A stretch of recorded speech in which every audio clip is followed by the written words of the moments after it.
네, 안녕하세요. 오늘 되게 날씨도 엄청 춥고, 네, 퇴근 시간이 강남에서 퇴근 시간을 거쳐서 이렇게 오신 여러분들 너무 반갑고, 이렇게 인사를 드리고 싶고요.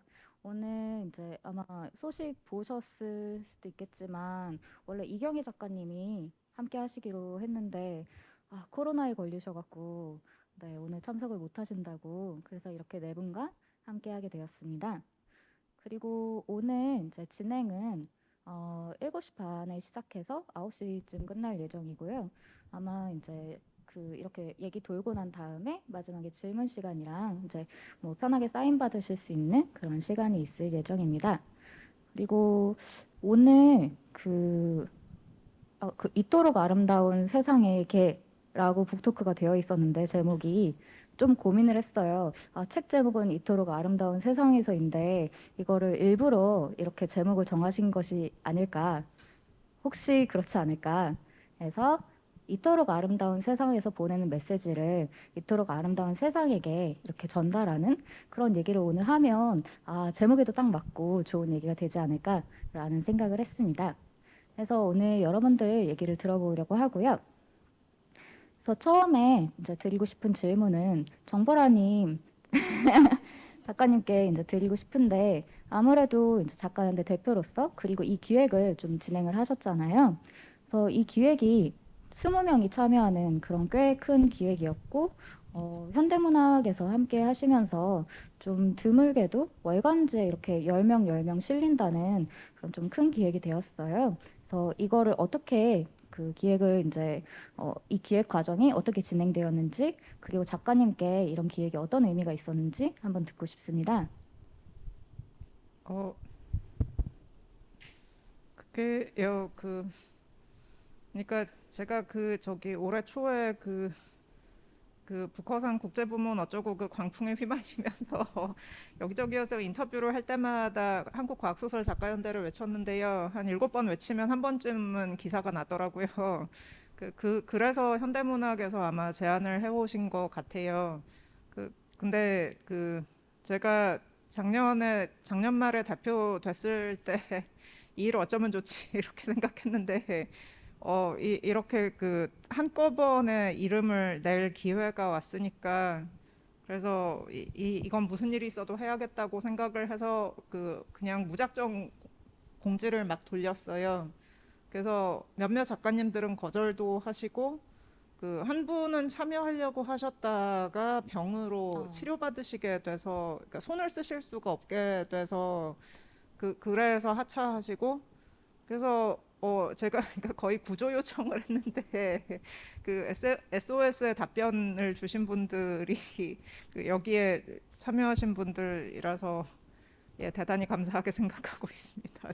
진짜 너무 감사했어요. 예, 그렇습니다. 그러니까 뭔가 이렇게 예술적으로 진행된 건 전혀 아니고요.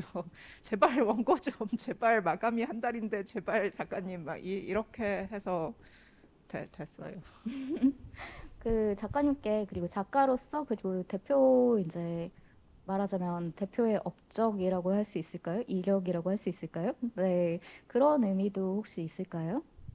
그런 생각은 별로 안 해봤는데요. 현대문학이 일단 월간 현대문학이 1955년에 창간돼서 한국에서 제일 오래된 그리고 굉장히 잘 알려진 순문학 잡지인데 장르문학 특집이라고 이름을 걸고 해주시겠다고 하니까 그거는 어, 예, 이거는 그러니까 한국과학소설 작가연대라는 이름을 걸고 반드시 해야겠다고 생각을 했어요. 그리고 20분, 저 빼고 19명이 다 마감을 다 지켜주셨어요. 마감, 아무도 펑크내지 않고 다 마감 지켜주셨어요. 심지어는 그 하차하신 작가님을 대신해서 들어오신 분도 순식간에 마감을 해주셨어요. 저는 그게 가장 기적 같은 사건이라고 생각해요. 그게 정말 한국 문학사에 다시 없을 기적 같은 사건이라고 생각해요. 네, 20명이 월간지 단편 마감을 지켰다. 근데 사실 이 기획이 들어왔을 때, 이제 여러분이 청탁을 받으셨을 때, 뭐 공지를 받았을 때, 이 마감을 맞춰야 된다라는 생각을 하셨을 거잖아요. 그래서 이 청탁을 받으셨을 때 어떤 생각을 하셨는지, 그리고 마감을 맞추기 위해 어떻게 노력을 하셨는지, 남녀 작가님부터 말씀해 주실 수 있을까요? 네, 원고지 50매 분량이었는데요. 저는 사실 구상하던 게 있었어요. 그 어린이가 주인공인데, 화자인데 동화는 아닌 그 이야기를 근데 너무 짧고 어떡하지? 막 이러던 차에 그런 기획을 들어서 저는 부담 없이 참여하게 됐어요. 네, 이선아 작가님은요? 네, 저도 남유아 작가님하고 비슷한 그 상황이었는데요. 다른 작가들도 제 생각에 다 마찬가지일 거라고 생각하지만 어디에 발표해야 될지 알 수 없어서 아직 작업에 착수하지 않고 있던 소재라든지 플롯 부스러기들이 쌓여 있는데 이런 좀 급한 제안이 들어오면 그 중에 하나를 빨리 골라서 쓰기로 한 거죠. 제 경우에는 그게 옛날 잡지에 연재되고 있던 만화와 관련된 소재였고 그거를 여기에다 마침 이제 잡지에 실릴 소설이니까 옛날 잡지 소재 테마가 잘 맞는다고 생각해서 그걸 여기다 쓰겠다고 생각을 해서 네, 낡게 먼지 쌓여 있던 소재 하나를 재빨리 가져왔습니다. 정재현 작가님은 어떠셨나요? 네. 저는 원래 동화나 청소년 소설을 쓰는 사람인데요. 그래서 50매라는 분량은 원래 제가 쓰는 분량이기 때문에 그 SOS였는지는 모르겠고 하여튼 연락을 주셨을 때 제가 드렸던 질문은 저는 50매는 쓸 수 있는데 일반 SF가 아니라 아마도 청소년 소설일 것 같은데 괜찮은가요? 라고 이메일을 보냈더니 네, 그럼 그렇게 전달하겠습니다. 라는 답이 와서 그냥 그대로 진행이 네, 됐었고 저는 원래 마감이 없으면 글을 쓰지 않는 사람이기 때문에 저 마감을 지키는 것이 힘들지 않고요. 항상 사실 아까 마감을 다 지켜주셨다고 말씀하셨지만 저 아마 하루 이틀 늦었을 거예요. 네, 네, 어쨌든, 네, 그 날짜가 있으면 그 다음날 새벽이든 뭐 어떻게 오전이든 뭐 조금 늦게 쓰는데 어쨌든 항상 그렇게 해오던 거였기 때문에 네, 마감은 항상 힘들고 항상 그렇게 쓰고 있습니다. 네, 그 분량이 딱 50매라는 것도 그렇고 되게 애매하게 짧은 분량이잖아요. 오히려 이제 짧은 게 더 맞추기 힘들 수도 있고 아니면 이제 뭐 약간 이사님 말씀대로 잡지에 이게 나간다고? 라는 점에서 그것도 이제 다른 사람들이랑 함께 이렇게 큰 기획으로 10명이 같이 실린다는데 좀 그거에 대해서 생각을 하셨을 수도 있고 그럴 것 같아요. 그럼 남녀 작가님 50매 괜찮으셨나요? 50매라는 분량이? 네, 50매는 괜찮았어요. 딱 쓰기 좋은 분량입니다. 네, 정말 여러모로 잘 됐네요. 네, 좋은 기획이었던 것 같습니다. 그리고 책이 출간된 지 이게 10월 말에 출간이 되었고, 지금 12월 이제 날짜가, 네, 22일. 네, 오늘 22일인데요. 거의 2달이 되었잖아요. 그래서 이제 뭐 읽으신 분들 아마 피드백도 이제 많이 보이고, 그리고 이제 그 정도면 어느 정도 내가 작가로서 보던 시점에서 좀 멀어져서 독자로서 이 책을 대할 수 있게 되지 않았을까. 그래서 여러모로 조금 뭐 소외라든가 아니면 감상이 있으실 듯도 한데요. 혹시 남녀 작가님은 뭐 이런 느낌이 있으셨나요? 네, 사실 처음에 이게 책으로 나오는지 모르고 저는 잡지에만 실리는 줄 알았거든요. 그래서 조금은 진지하게 임하긴 했지만 그래도 약간은 가벼운 마음이었을까? 그랬는데요. 책으로 나오는 거예요. 너무 책으로 나온대. 깜짝 놀래갖고 큰일 났다. 다른 분들한테 민폐 끼치면 안 되는데 이러면서 네, 좀 긴장했죠. 그리고 제가 엔솔로지 참여하면 원래 좀 쫄보라서 다른 작가님들 거 못 읽거든요. 네, 그래서 많이 긴장했는데 그래도 리뷰 보면은 또 좋아하는 작품 중에 뭐 에그를 꼽아주시고 이런 분들 계셔서 다행이다 막 이러면서 네, 요새 즐거운 마음으로 지내고 있습니다. 네, 그것도 남씨라서 좀 앞쪽이잖아요. 네, 가나다 순으로 하셨더라고요. 네, 내 작품 너무 앞에 있다. 네, 그런 느낌이었을 수도 있겠다 싶었는데 이상한 작가님은 어떠셨나요?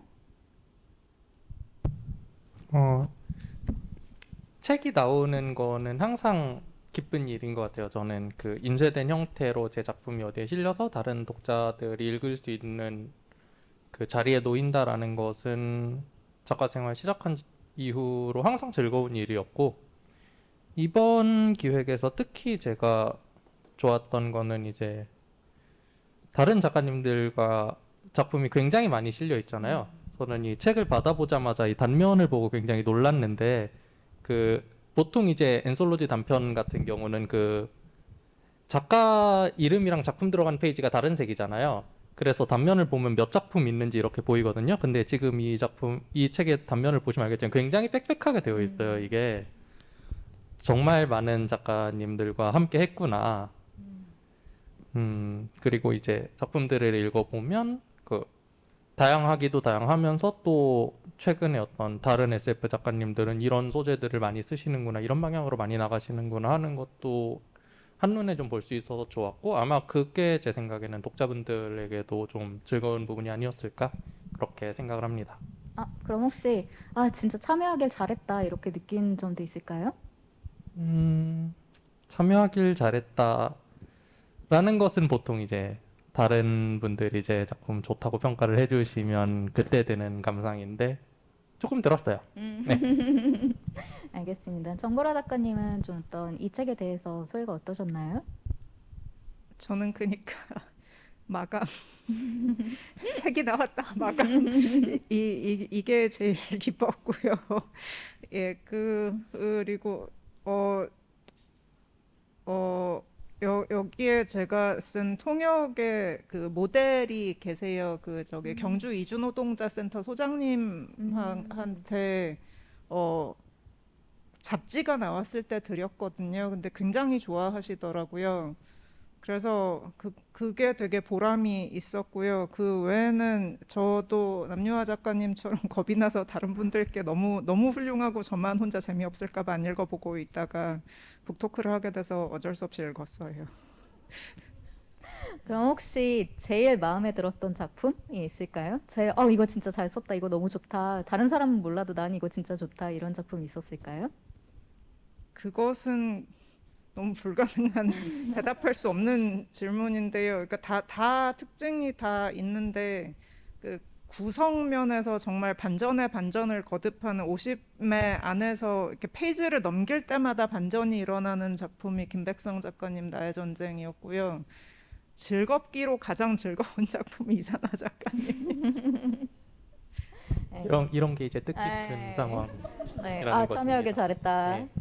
네, 잡지에 맞는 잡지 이야기. 네. 정자연 작가님은 뭐 책이 나오고 나서 좀 어떠셨나요? 저는 일단 숟가락 얹는 기분으로 했고, 정말 저도 비슷한데, 저 때문에 책이 망쳐질까 봐 그게 가장 두려웠었고요.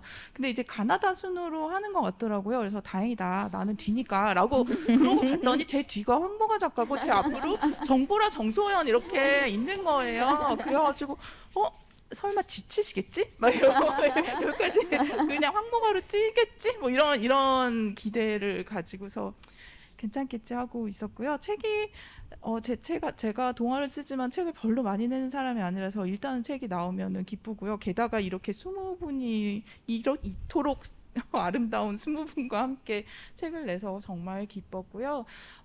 그리고 이렇게 20분이 있으니까 책을 읽으신 분들이 어떻게든 다 좋다고 하시더라고요. 네, 꼭 그 제 작품이 아니더라도 그거 재밌는 거 많이 있더라.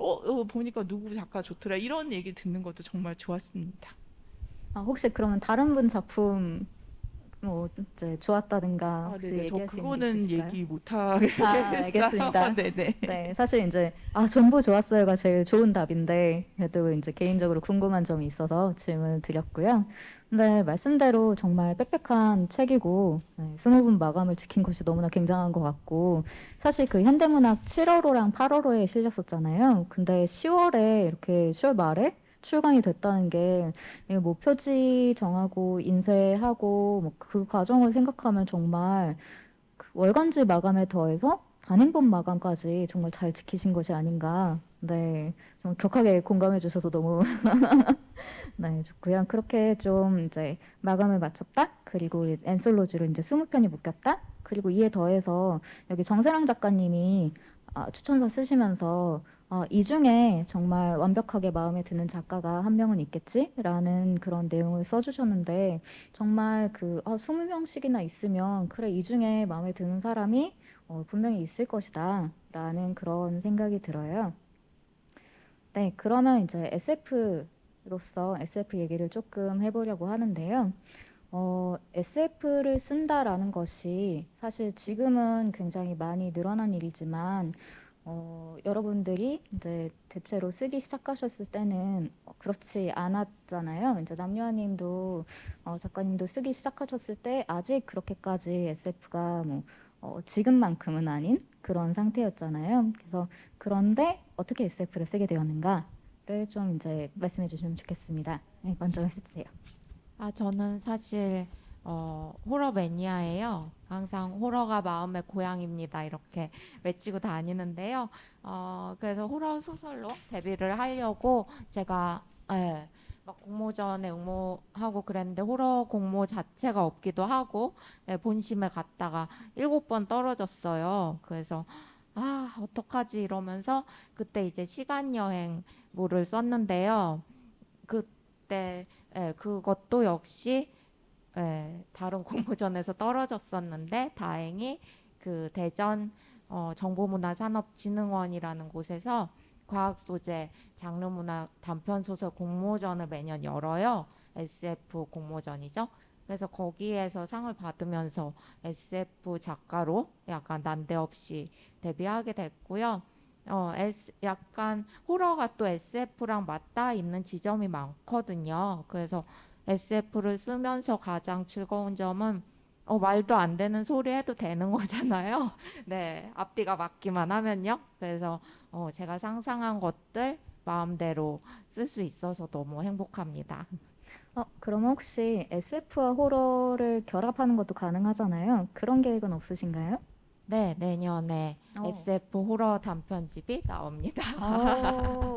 그러면 네, SF 기대해 주세요. 호러 작품만 모은 그런 단편집인가요? 네, 맞아요. 오, 네. 혹시 그 중에 지금 공개되어 있는 작품이 있나요? 그 중에 공개된 작품이 없는 것 같아요. 아, 다 신작인 것 같습니다. 그렇네요. 네네. 너무 기대가 됩니다. 네. 네, 그러면 작가님이 생각하시는 이제 SF의 매력이라는 것도 이제 아무거나 혹은 말도 안 되는 앞뒤만 맞으면 그런 얘기를 쓸 수 있다라는 점이 사실 제일 큰 매력일까요? 네, 이상하게 약간 현실에 기반한 얘기에서는 많은 재미를 느낄 수 없었더라고요. 예전부터 독서를 할 때도. 그래서 네, SF는 어디든 갈 수 있는 그런 점을 좋아합니다. 네. 저 마스크를 쓰고 있으니까 계속 숨이 차네요. 천천히 말해야 되는데 천천히 말하도록 해보겠습니다. 이상하 작가님은 SF를 쓰게 된 계기가 어떻게 되실까요? 어렸을 때부터 과학 좋아했고 한 중학교 때부터 계속 뭔가 글 쓰는 거는 좋아했어요. 그러니까 좀 SF를 쓰자라는 생각이 있었다기보다는 소재 선택을 제가 좋아하는 걸로 했던 것 같아요. 물론 이제 이 책에 실린 소설은 뭐 그렇게 과학 얘기가 아니지만 예, 옛날에는 아마 지금도 그럴 텐데 그 어린이용 과학책들은 비과학적인 얘기와 과학적인 얘기만큼 많이 나와요. 그 외계인 얘기, UFO 얘기, 초능력 얘기 이런 거 옛날에 다 과학책에 실려 있었단 말이에요.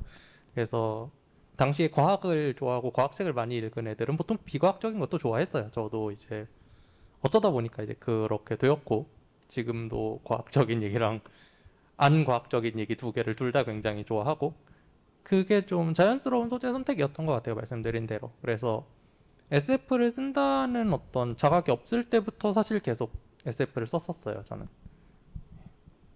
네, 그런 얘기를 하시니까 사실 미국 잡지에서도, 그러니까 미국 SF 잡지에서도 갈수록 이제 UFO 얘기 실리고 그렇게 약간 사람들이 이게 과학인가? 라고 생각할 만한 얘기들이 실리면서 결국은 이제 사이언톨로지도 나오고 그랬던 것이 아닌가. 그래서 이거는 한국에서만 있었던 것은 아니지 않을까? 라는 생각도 드는데요. 그러니까 이상하 작가님 비과학적인 것과 과학적인 것 사실 둘 다 좋아하시는 거죠? 네. 그럼 각각의 매력이 또 있을까요? 음,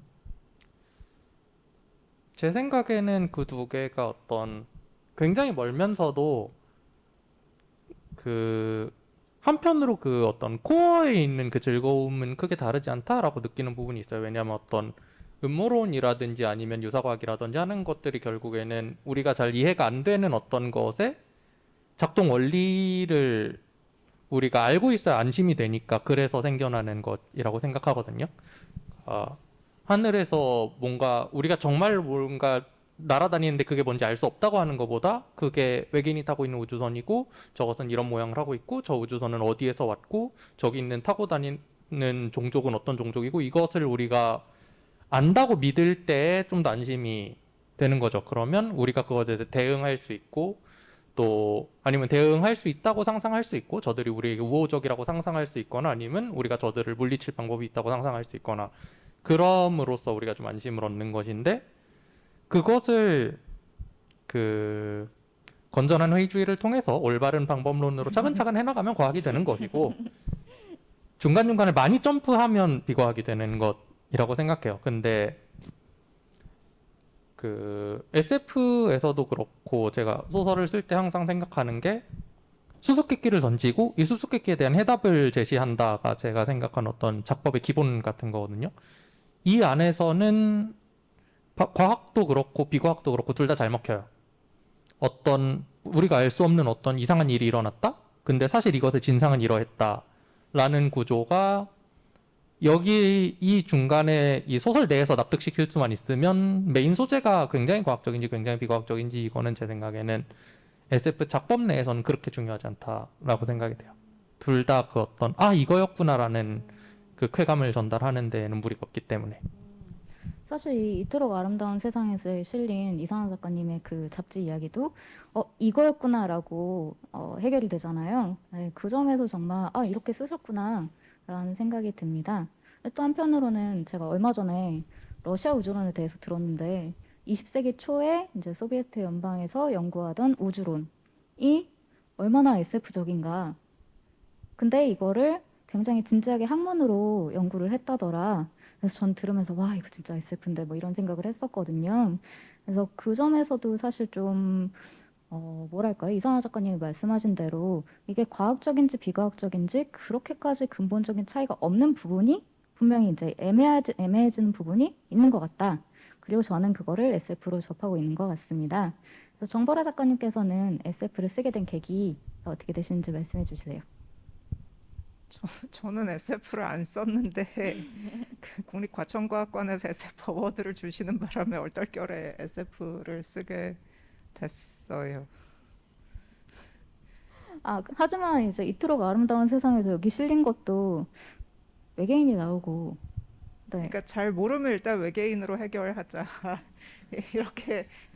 이런 방향으로 진행을 하고 있습니다. 나의 작법은 외계인이다. 네. 네.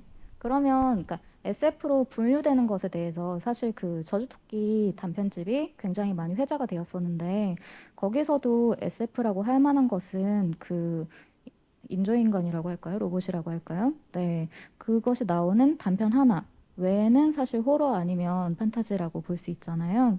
그런데 SF 작가로 많이 호명되는 것에 대해서 또 그것에 대한 어떤 본인의 생각도 있으실 수 있을 것 같은데 혹시 뭐 이거에 대해서 SF는 그러니까 SF가 아니다라고 말씀하시는데도 사실 기준이 있는 거잖아요. 네, 그런 점에서 어떤 기준이나 본인의 생각 같은 게 있으실까요? 그 기준은 제가 과학을 잘 모르는데 이렇게 대충 어떻게 주워 삼겨서 썼기 때문에 이게 SF일 리가 없어가 제 기준이고요. 근데 한국에서 일단은 SF가 그 독자 숫자에 관계없이 그 시장 크기에 관계없이 SF라고 하면 과학적이니까 뭔가 지식이 있고 이렇게 과학을 잘 아는 사람이 쓴다는 후광이 좀 약간 있는 것 같아요. 그 서점에 일단 가면은 크게 SF라고 쓰여 있고 그 밑에 판타지 추리 조그맣게 맞아, 이렇게 맞아, 쓰여 맞아. 있잖아요. 그러니까 책을 팔려면 일단 눈에 띄어야 되는데 지금 제일 눈에 띄는 라벨이 SF니까 그래서 SF가 된 것 같아요. 근데 사실 정말 저는 자꾸 이제 책을 이제 교정을 보다 와갖고 역사 생각이 나는데 한국 SF 역사 같은 거 보면은 사실 뭐 19세기, 20세기 이때는 탐정 소설이랑 뭐 이제 공상과학 소설이랑 그렇게 구분이 되지 않았다. 그래서 표시할 때도 그냥 이제 같이 취급을 했다라는 그런 것들 나오잖아요.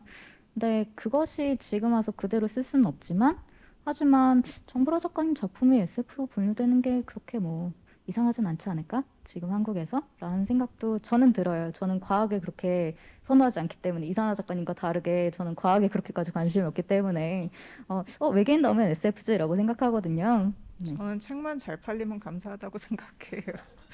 네, 굉장히 실용적인 기준. 네, 좋습니다. 정자연 작가님께서는 SF 어떻게 쓰게 되셨는지. 제가 지금 다행히 앞에 세 분이 계셔서 네. 계속 생각을 했거든요. 아, 제가 기억이 안 나는 거예요. 네, 오래 되셨잖아요. 예, 저는 그냥 어느 날 글을 써야지 하고 생각을 하면서 당시에 전설의 과학기술 창작문예라는 게 있어서 저기 내봐야지. 그런데 이제 그냥 생각을 하다 보니까 제가 머릿속에 떠오른 거가 동화더라고요. 그래서 근데 또 거기 마침 아동문학 부분이 있었어요. 그래서 그렇게 쓰면서 될 줄 몰랐었고요. 근데 거기서 당선이 돼서 SF 동화를 쓰기 시작을 했습니다. 그래서 저는 그때 쓰기 시작을 하면서 갑자기 SF도 뭔지 알아보고 동화에 대한 공부도 시작을 한 그런 케이스입니다. 그러면 거의 본능적으로 SF 동화가 막 마음속에 있었던 거 아닌가요? 뭐 그런 걸로 하는 게 좋지 않을까요? 네. 근데 제가 이제 뭐 인터뷰나 이런 거 찾아봤을 때 정재현 작가님께서 과학 전공하셨더라고요. 그래서 관련이 있을까요? 아, 네, 저는 네네 과학을 또 오래 공부를 했고요. 근데 이제 공부의 끝이 없겠지만 끝까지 가는 건 아마 박사 학위를 받는 걸 텐데 그거까지 딱 안 하고 재미가 없어서 또 전공을 좀 바꿔서 과학 철학이라는 거로 공부를 하다가 그거 어렵더라고요. 그래서 못하겠어서 글을 쓰기 시작을 한 거고요. 그래서 많은 분들이 물어보시죠. 역시 과학을 전공을 했으니까 SF 쓰기 쉬우시겠어요? 뭐 이런 걸 물어보시는데 사실 저는 어떻게 관련이 돼 있는지 저 자신은 잘 몰라요. 다른 평행 우주에 있는 과학을 전공하지 않은 제가 SF를 쓰는 그런 경험을 제가 알지 못하기 때문에 관련이 있는지는 잘 모르겠고, 반대로 그 정보라 작가님은 과학을 모르기 때문에 막 이렇게 그런 거에 대한 에이, 모르겠다 이렇게 더 자유롭게 쓰신다라고 말씀을 하시는데 뭐 그렇게 아무렇게나 하시는 건 아닌 거를 저는 알고 있고, 근데 오히려 저는 과학을 제가 알아야 되는 게 아닌가? 근데 왜 나 모르지? 왜 쓸 때 왜 모르겠지? 이런 두려움이 있어요. 네네. 오히려 그런 게 있고요. 왜냐하면 저도 잘 모르기 때문이고요. 네, 왜냐하면 과학을 전공한다는 건 특정 어떤 분야를 공부를 한다는 거지 전반적인 모든 과학을 알고 있다라는 것도 아니고 그것이 어떻게 하면 이야기가 되는지를 알고 있는 건 더더욱 아니기 때문에 어떻게 연관이 되는지는 네, 잘 모르겠습니다. 예. 하지만 그 동화를 쓰시고 이제 아동 청소년 이렇게 쓰시니까 사실 과학을 잘 알더라도 좀 덜어내야 되는 오히려 그런 면도 있지 않을까라는 생각도 들어요. 그리고 또 한편으로 뭐랄까, 그러니까 일반 소설이라고 부르는 성인 대상의 소설과 다르게 이제 아동 청소년, 이제 어린이 청소년 이쪽을 쓰시면서는 오히려 더 편하게 더 가볍게 나아가야 되는 것이 아닐까라는 이제 청소년 소설 잘 모르는 이제 사람의 어떤 그런 의문도 있는데요. 그 쓰시면서 뭐랄까 일부러 너무 어렵게 설명하지 않으려고 하는 부분도 있으시지 않을까 생각이 드는데 이게 맞나요? 아니면 이제 다른 식으로 쓰시나요? 제가 잘 모르면 어려워지는 것 같고, 그거는 동화든 청소년 소설이든 그냥 일반 소설을 쓰든 그렇게 될 것 같고요. 제가 잘 아는 거를 쓸 때는, 어떤 독자 대상을 두고 쓰든지 편한 것 같아요. 그러나 아까 말씀드렸다시피 저는 대부분을 제대로 잘 모르기 때문에 네, 일단은 네, 고민은 좀 하죠. 그리고 동화의 경우는 오히려 더 책임감 같은 거를 느끼게 되기 때문에 그 고민을 많이 합니다. 그러니까 동화는 사실 다른 장르에 비해서 되게 짧지만 그것을 쓰기 위한 시간이 짧지는 않게 되더라고요. 근데 그것은 비단 SF이기 때문이 아니라 다른 방식의 동화를 쓸 때도 마찬가지가 아닐까라는 생각이 듭니다. 네, 그 내 여자친구의 달이 내셨잖아요. 보면서 되게 짧은 작품이기 때문에 오히려 그 서술이라든가 문장이라든가 이거 하나하나가 되게 영향을 끼치는구나라는 생각을 했었어요. 그래서 이제 동화와 이제 어린이 청소년 쓰시면서 아마 그런 점도 고민하시지 않을까라는 생각이 듭니다. 여기에 이어서 여러분께서 소설을 쓰실 때 이제 안 쓰려고 하는 것도 있을 수 있을 것 같아요. 이제 나는 이런 소재는 안 쓰겠다. 아니면은 뭐 예를 들면 어떤 분은 흡연자를 안 내보낸다라는 것도 있으시더라고요. 왜냐하면 이제 뭐 여러 가지 이유가 있었는데 네, 그런 식으로 뭐 어떤 소재나 인물에 대한 것일 수도 있고 아니면은 이제 주의하려고 하는 점, 예를 들면 뭐 폭력을 다룰 때라든가 그런 것도 있을 것 같아요. 안 쓰려고 하는 소재가 있다면, 아니 소재나 아니면 문장이나 뭐 주제 같은 게 있다면 어떤 것인지 네, 말씀해 주시면 좋겠습니다. 네, 저는 요즘 동물에 대한 비유를 쓰지 않으려고 하고 있어요. 예를 들어서 뭐 뱀 같은 눈이라든지 약간 악당을 표현할 때 그런 비유를 예전에 많이 봤었는데 사실 뱀은 그냥 파충류로 살아가는 것뿐이지 나쁘지 않잖아요. 네. 그리고 뭐 토끼 같은 아이라든지 뭐 그런 그냥 동물의 고유성을 존중해야 되는데 뭐 우리 인간이 생각하는 대로 그 비유를 하는 건 너무 인간 중심주의인 것 같아서 네, 식물에 비유하는 것도 그렇고요. 네네. 그런 걸 안 쓰려고 하고 있습니다. 그러면 대신에 다른 표현을 찾아내야 되잖아요. 네. 고민이 많으실 것 같은데 네. 예를 들면 어떤 식으로 해결하시나요? 그래서 SF니까 그 음. 주인공이 생각할 법한 비유를 찾아내려고 노력하고 있어요. 그 예를 들어서 100년 후 아이라면 그 100년 후에 사는 아이가 생각할 만한 그 환경에서 그 세계관에서 있을 법한 비유를 만들어내려고 하고 있어요. 혹시 예시 하나만 들어주실 수 있을까요? 어떻게 아. 되는지. 그 좋은 예시는 갑자기 생각 안 나고요. 나쁜 예시는 이제 미래 얘긴데 그 아이가 초록색 커튼을 젖힌다 이런 표현을 제가 썼었는데 그 미래 이제 어떤 분이 같이 공부하시는 분이 말씀해 주셨어요. 미래에 이런 초록색 커튼을 젖히지 않을 것 같다. 미래의 집에서. 저 사실 지금만 해도 커튼 많이 없어지고 네, 블라인드도 맞아요. 많고 네. 그러네요. 네, 그쵸. 네. 네, 그러면 이상하 작가님께서는 안 쓰시는 게 있으신가요?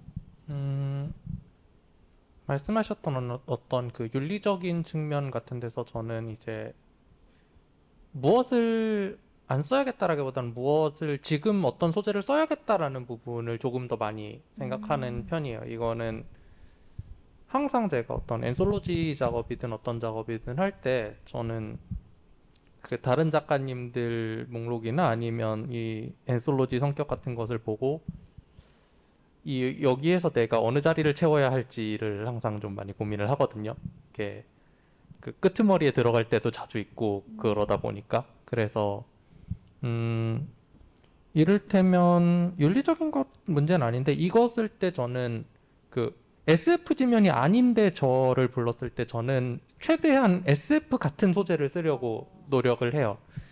그게 어떤 제가 저한테 그거를 기대하고 저를 섭외했을 거라고 생각을 해서 그랬었던 문예지 청탁이 왔을 때는 외계인을 등장을 시킵니다. 왜냐하면 다른 분들이 말씀하셨듯이 외계인이 나오면 SF이기 때문에 가장 쉽게 외계인이 나오면 이걸 SF가 아니라고 하기가 좀 힘드니까 저는 문예지 청탁이 받을 때마다 외계인을 등장시켜 그래서 여기에도 외계인이 나왔고요. 그 외에는 어쩌다 보니까 이제 옛날 옛적에 그 어떤 여성주의 관련 SF 창작을 하는데 작가들 성별을 전부 블라인드로 놓고 남성 작가도 섞어서 독자들에게 이렇게 제시를 하겠다라는 굉장히 야심찬 네, 네, 있었죠. 프로젝트에 들어간 적이 있고 저는 그때 트랜스젠더 퀴어 이야기를 썼고 많은 악플을 받았어요. 많은 악플을 받으면서 아 누가 한 명을 쓰긴 해야겠구나라는 생각을 사실 했습니다. 그때는. 그 외에는 안 쓰는 소재라고 하면 생각나는 거는 저는 SF 쓰면서 아직 우주로 한 번도 주인공들을 내보내본 적이 없어요. 그러니까 우주를 배경으로 써본 적이 아직 한 번도 없어요. 저는 이건 어떤 제 고집이나 그런 게 절대로 아니고 쓰다 보니까 나 아직도 우주 안 썼네. 그거를 새 장편을 낼 때마다 그 생각을 해요. 뭔가 쓰고 나면 뭐야 나 아직도 우주로 안 나갔네. 이번에도 내가 한 번도 우주로 안 내보냈잖아. 최근엔 약간 그 놀리는 것처럼 되고 있는데 그 로켓을 타고 우주까지 갔다 돌아오는 과정의 얘기를 쓴 적이 있어서 전부 그건 이제 대기권 내에서 진행이 되고요. 그 최근에 냈던 그 로켓 앤 솔로지에 실린 그 작품이 이제 우주로 갔다가 돌아오는 과정이고 그 전에 최근 그 리디북스 우주라이크 소설에 실었던 작품은 우주로 가려다가 못 가고 그 로켓이 맞아. 되돌아와서 그 이후의 이야기라서 그거는 이야기의 거의 전부가 회의실 안에서 진행이 돼요. 이게 최근에는 조금 이게 좀 제 색깔이나 고집 같은 게 되어간다는 느낌을 약간 받고 있어요. 우주로 안 나가는 작가로 뭔가 컨셉을 잡고 있는 것 같은. 근데 그렇게 시작하지 않았고 그냥 쓰다 보니까 우주로 나가면 저는 우주로 보내면 뭔가 생각해야 될 게 너무 많고 얘네들 여기서 밥은 어떻게 먹고 살고 있지 이거 우주선 어떻게 되는 거지 이거 이런 행성이 존재할 수 있지 뭐 있나 뭐 이걸 계속 생각을 하다 보니까 편안한 지구에 있으면 막 누가 막 갑자기 와갖고 작가님 무슨 무중력 묘사가 이게 아닌데요 뭐 무중력 상태인데 이 사람들은 커피를 어떻게 마십니까 이런 소리를 하는 사람이 나에게 아무도 없을 것이다 나는 지구에 있으면 다들 커피를 마신다 그러면 아 사람들이 커피를 마셨구나 라고 독자들이 생각을 해줄 것이다 라는 그런 느낌으로 머리를 덜 쓰면서 살기 위해 인물들을 최대한 지구에 묶어놓고 있습니다. 예, 그게 제가 그러니까 보통은 이제 뭐를 안 써야겠다라기보단 뭐를 써야겠다라고 생각하지만 그것이 뭔가 제가 가장 안 쓰는 내용인 것 같습니다. 우주 이야기. 다른 작가들이 많이 쓰시잖아요. SF 다른 작가님들이 우주 많이 내보내 주시니까 한 명 정도는 지구를 지키고 있어도 괜찮지 않을까? 예, 그렇게 생각합니다. 네, 지구를 지키고 있다. 너무 좋은 말인 것 같습니다. 예, 좋은 말로 다 표현을 해야죠. 네, 우주를 안 쓰는 작가 한 10년 후에는 과연 어떨지 네, 기대가 되는데요. 10년 후까지 과연 지키실 수 있을지 타이틀을 네, 기대를 해보겠습니다. 정보라 작가님은 이제 안 쓰는 소재 혹은 이제 주의하는 소재 같은 게 있으신가요? 어, 세월호 팔아서 소설 쓰지 않겠다고 결심을 했다는 얘기를 여기저기서 되게 많이 했었고요.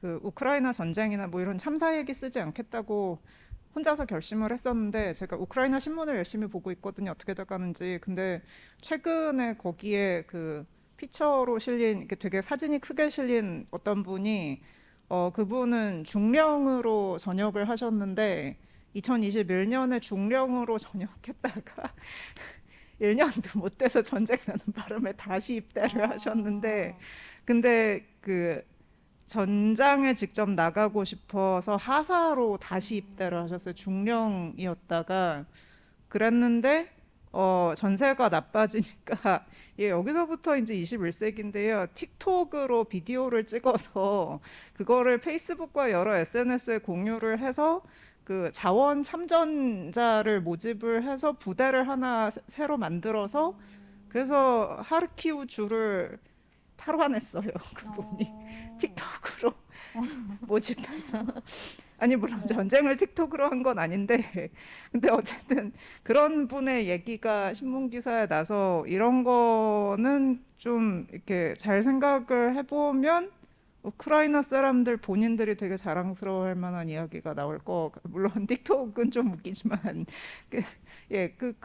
그런 걸 보고 있어서 그러니까 이렇게 좀 그 당사자분들이 자랑스러워할 만한 얘기면 쓸 수 있지 않을까 그런 생각을 하고 있어요. 거기다가 그 참전자를 틱톡으로 모집했다는 게 정말 너무 21세기인 것 같아요. 네. 그 이제 참상에 대해 사실은 그 한국 역사에서 있었던 일을 가지고는 소설을 쓰셨잖아요. 근데 그건 아무래도 과거의 이야기여서인지 아니면 이제 말씀하신 대로 당사자가 자랑스러워할 수 있는 내용일 것 같아서인지 혹시 뭐 어느 쪽인가요? 그거는 당사자분들께 여쭤본 적이 없어서 그건 잘은 모르겠는데요. 근데 일단은 당사자분들이 언론이나 공개적인 석상에 나와서 기록을 다 남기셨고 그거 자체가 굉장히 용기 있는 행동이었고 그래서 그분들이 그러니까 본인들이 겪은 일을 알리고 싶어 하신 거였잖아요. 그래서 알리고 싶어 하신 그 상황이 무엇인지 알아보는 게 이제 도리인 것 같아서 알아보다 보니까 다 똑같더라고요. 빨갱이로 몰아서 죽였다. 빨갱이로 몰아서 죽였다. 다 그렇더라고요. 아니면 뭐 비슷한 뭘로 XX로 몰아서 죽였다. 그거더라고요. 결국은. 그래서 그럼 이렇게 한 줄로 요약이 될 수 있으면 이거는 계속 얘기를 해야 되지 않을까 그렇게 생각을 해서 그러니까는 그게 당사자분들이 자랑스러워하실지 아닐지는 잘 모르겠는데 그 계속 얘기를 하는 것이 그분들의 뜻에 맞는 것 같아요. 네, 이 단편은 저기 우리의 21세기에 실려 있고요. 이제 말씀하신 대로 그 과거의 사건들이 이제 한 줄로 이렇게 연결이 되면서 이제 그것이 근본적으로 그리고 공통적으로 연결되는 부분이 있었다라는 거에서 이제 나오는 이야기입니다. 그래서 저는 정말 재밌게 읽었고요. 네, 정말 재밌었어요. 그 찜플이지 마세요. 네, 이것도 SF로서 너무 좋았고요. 네, SF가 아니라고 하시지만 SF로서 너무 좋았고요. 정자연 작가님께서는 혹시 안 쓰신 글 같은 게 있을까요? 저는 글을 많이 쓰지 않았기 때문에 뭐라도 써야 되지 않나라는 지금 생각이 드는데 제가 굳이 안 쓰는 거라면은 저는 주로 동화를 쓰니까 쓸데없이 불필요하게 게다가 전형적인 어른들은 쓰지 않겠다.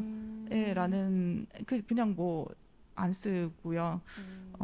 그리고 어른들이 그냥 나쁘게 나오는 경우가 그냥 일반 동화에 굉장히 많은데 나쁜 이유가 있어야 되고 그냥 이유 없이 나쁜 어른들을 자꾸 보여주는 거는 안 그래도 많은데 동화에서까지 그럴 필요는 없다고 생각해서 굳이 이야기상에서 중요하지 않으면은 하여튼 가능하면 어른을 많이 쓰지 않는 것 같고요. 그리고 제가 하나는 저기 SF 소재 중에 다른 것들은 무섭지가 않은데 제가 가장 무서워하는 거는 타임머신입니다.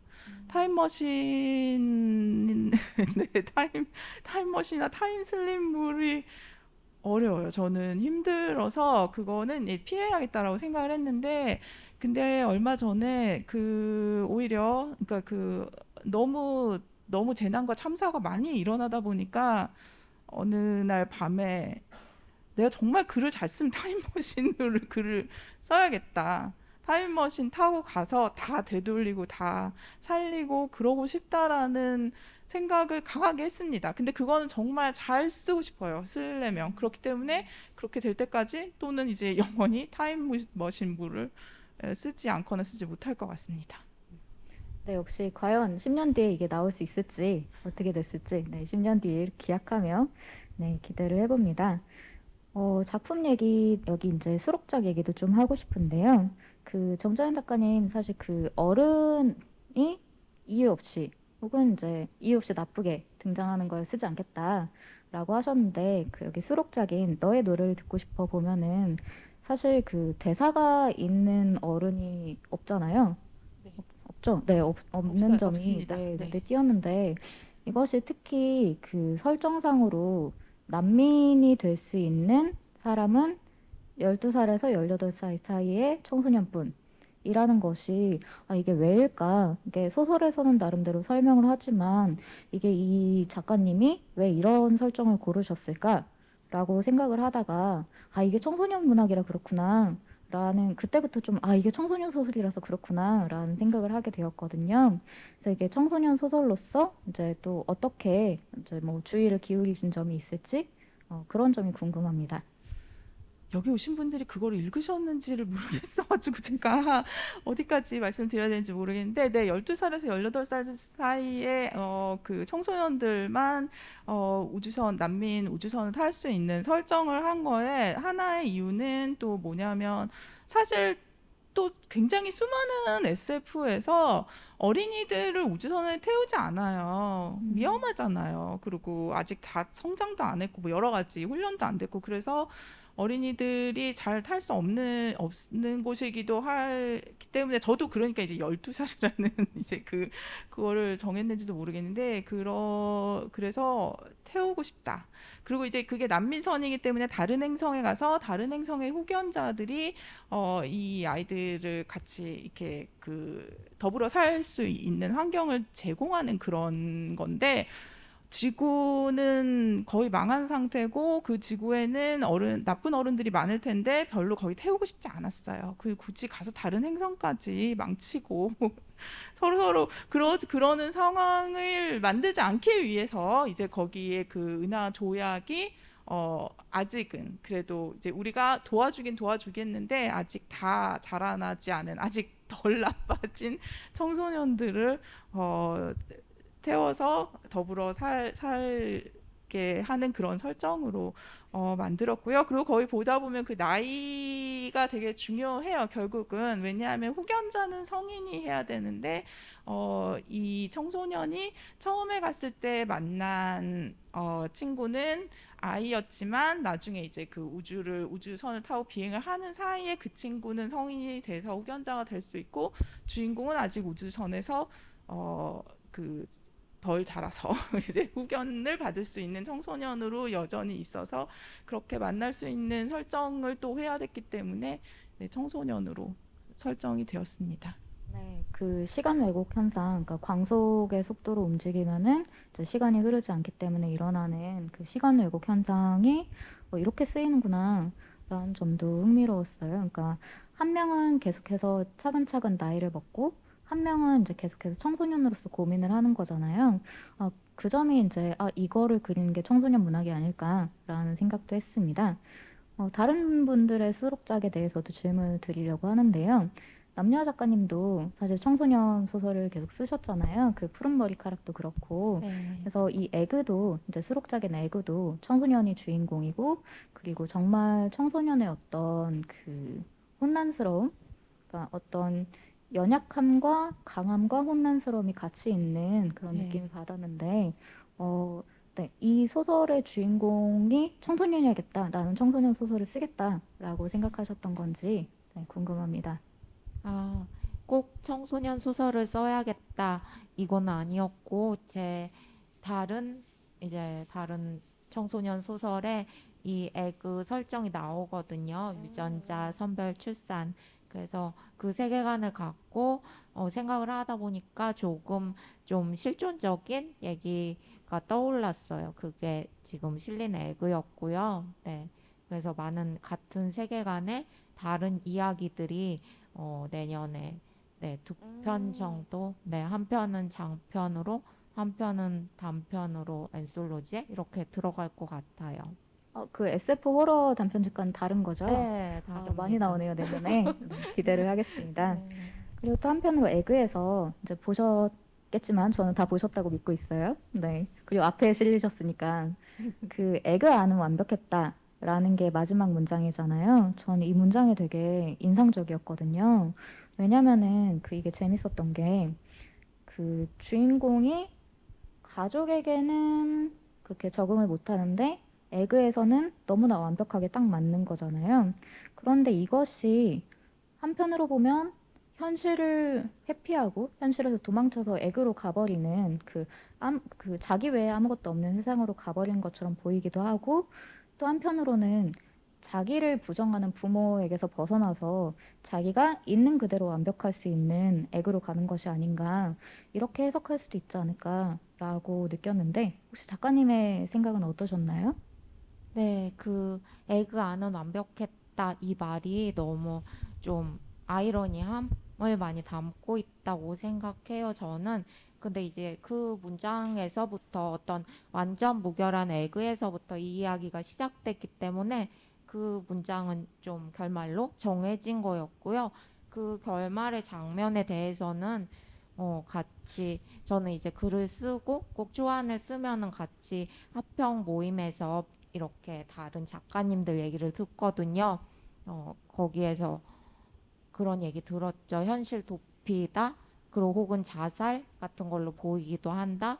이 다음은 어떻게 되냐? 결국은 에그에서 끄집어져 나올 거 아니냐. 막 그런 말씀들을 해주셨는데, 저는 그 아이가 이제 다음 장면에서 현실적으로 에그에서 뭐 잡혀서 나온다고 해도 그 에그에 들어간 행위로 좀 다시 태어나는 그런 거를 좀 생각을 했고요. 네, 자기가 어떤 스스로 그런 행위를 능동적으로 한 게 어떤 작은 일이라도 중요하다고 생각했어요. 그리고 또 한편으로는 그 에그 안은 완벽했다라고 하지만 세상에 완벽한 게 없잖아요. 사실 기술 같은 거를 보면 제가 여기 북토크에 오기 전에 지금 2달 된 노트북을 수리받고 왔는데 그게 오히려 고사양이라서 더, 더 이제 잘 충돌이 일어날 수 있다는 거예요. 그래서 기술이 발달할수록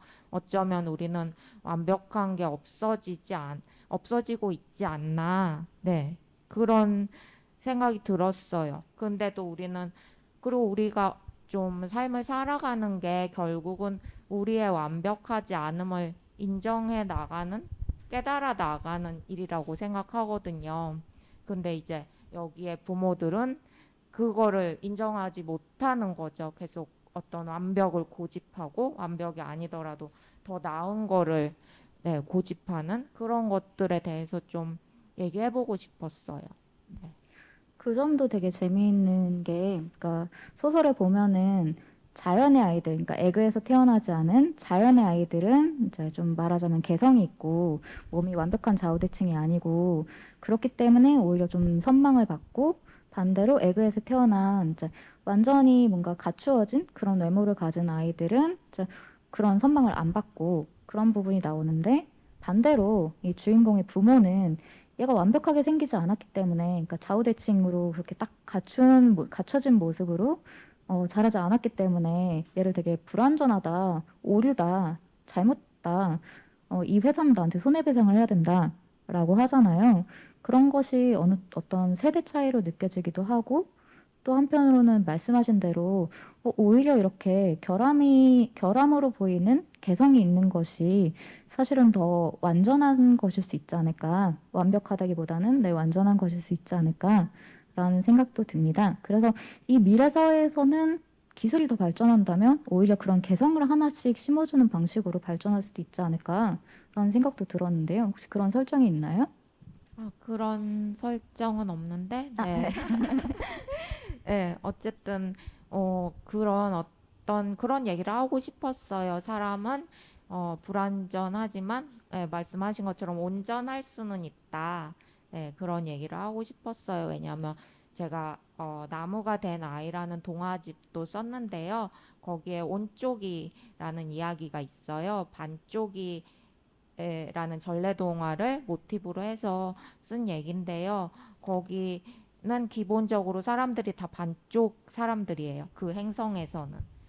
그래서 이 온쪽이는 우리처럼 태어난 아이의 이야기를 썼는데요. 그래서 어떤 조건이든지 뭐 다른 사람과 맞추지 않고 자기 스스로 온전하면은 그게 가장 좋은 거 아닐까? 이런 생각을 하게 됐어요. 왜냐하면 우리가 너무 정리정돈된 공간에 가면 좀 숨이 막히잖아요. 그래서 좀 이렇게 뭐가 좀 제 집은 너무 지저분하지만 그런 좀 흐트러진 케이오스 같은 데서 더 뭐랄까 안정감을 느끼는 것 같아요. 네.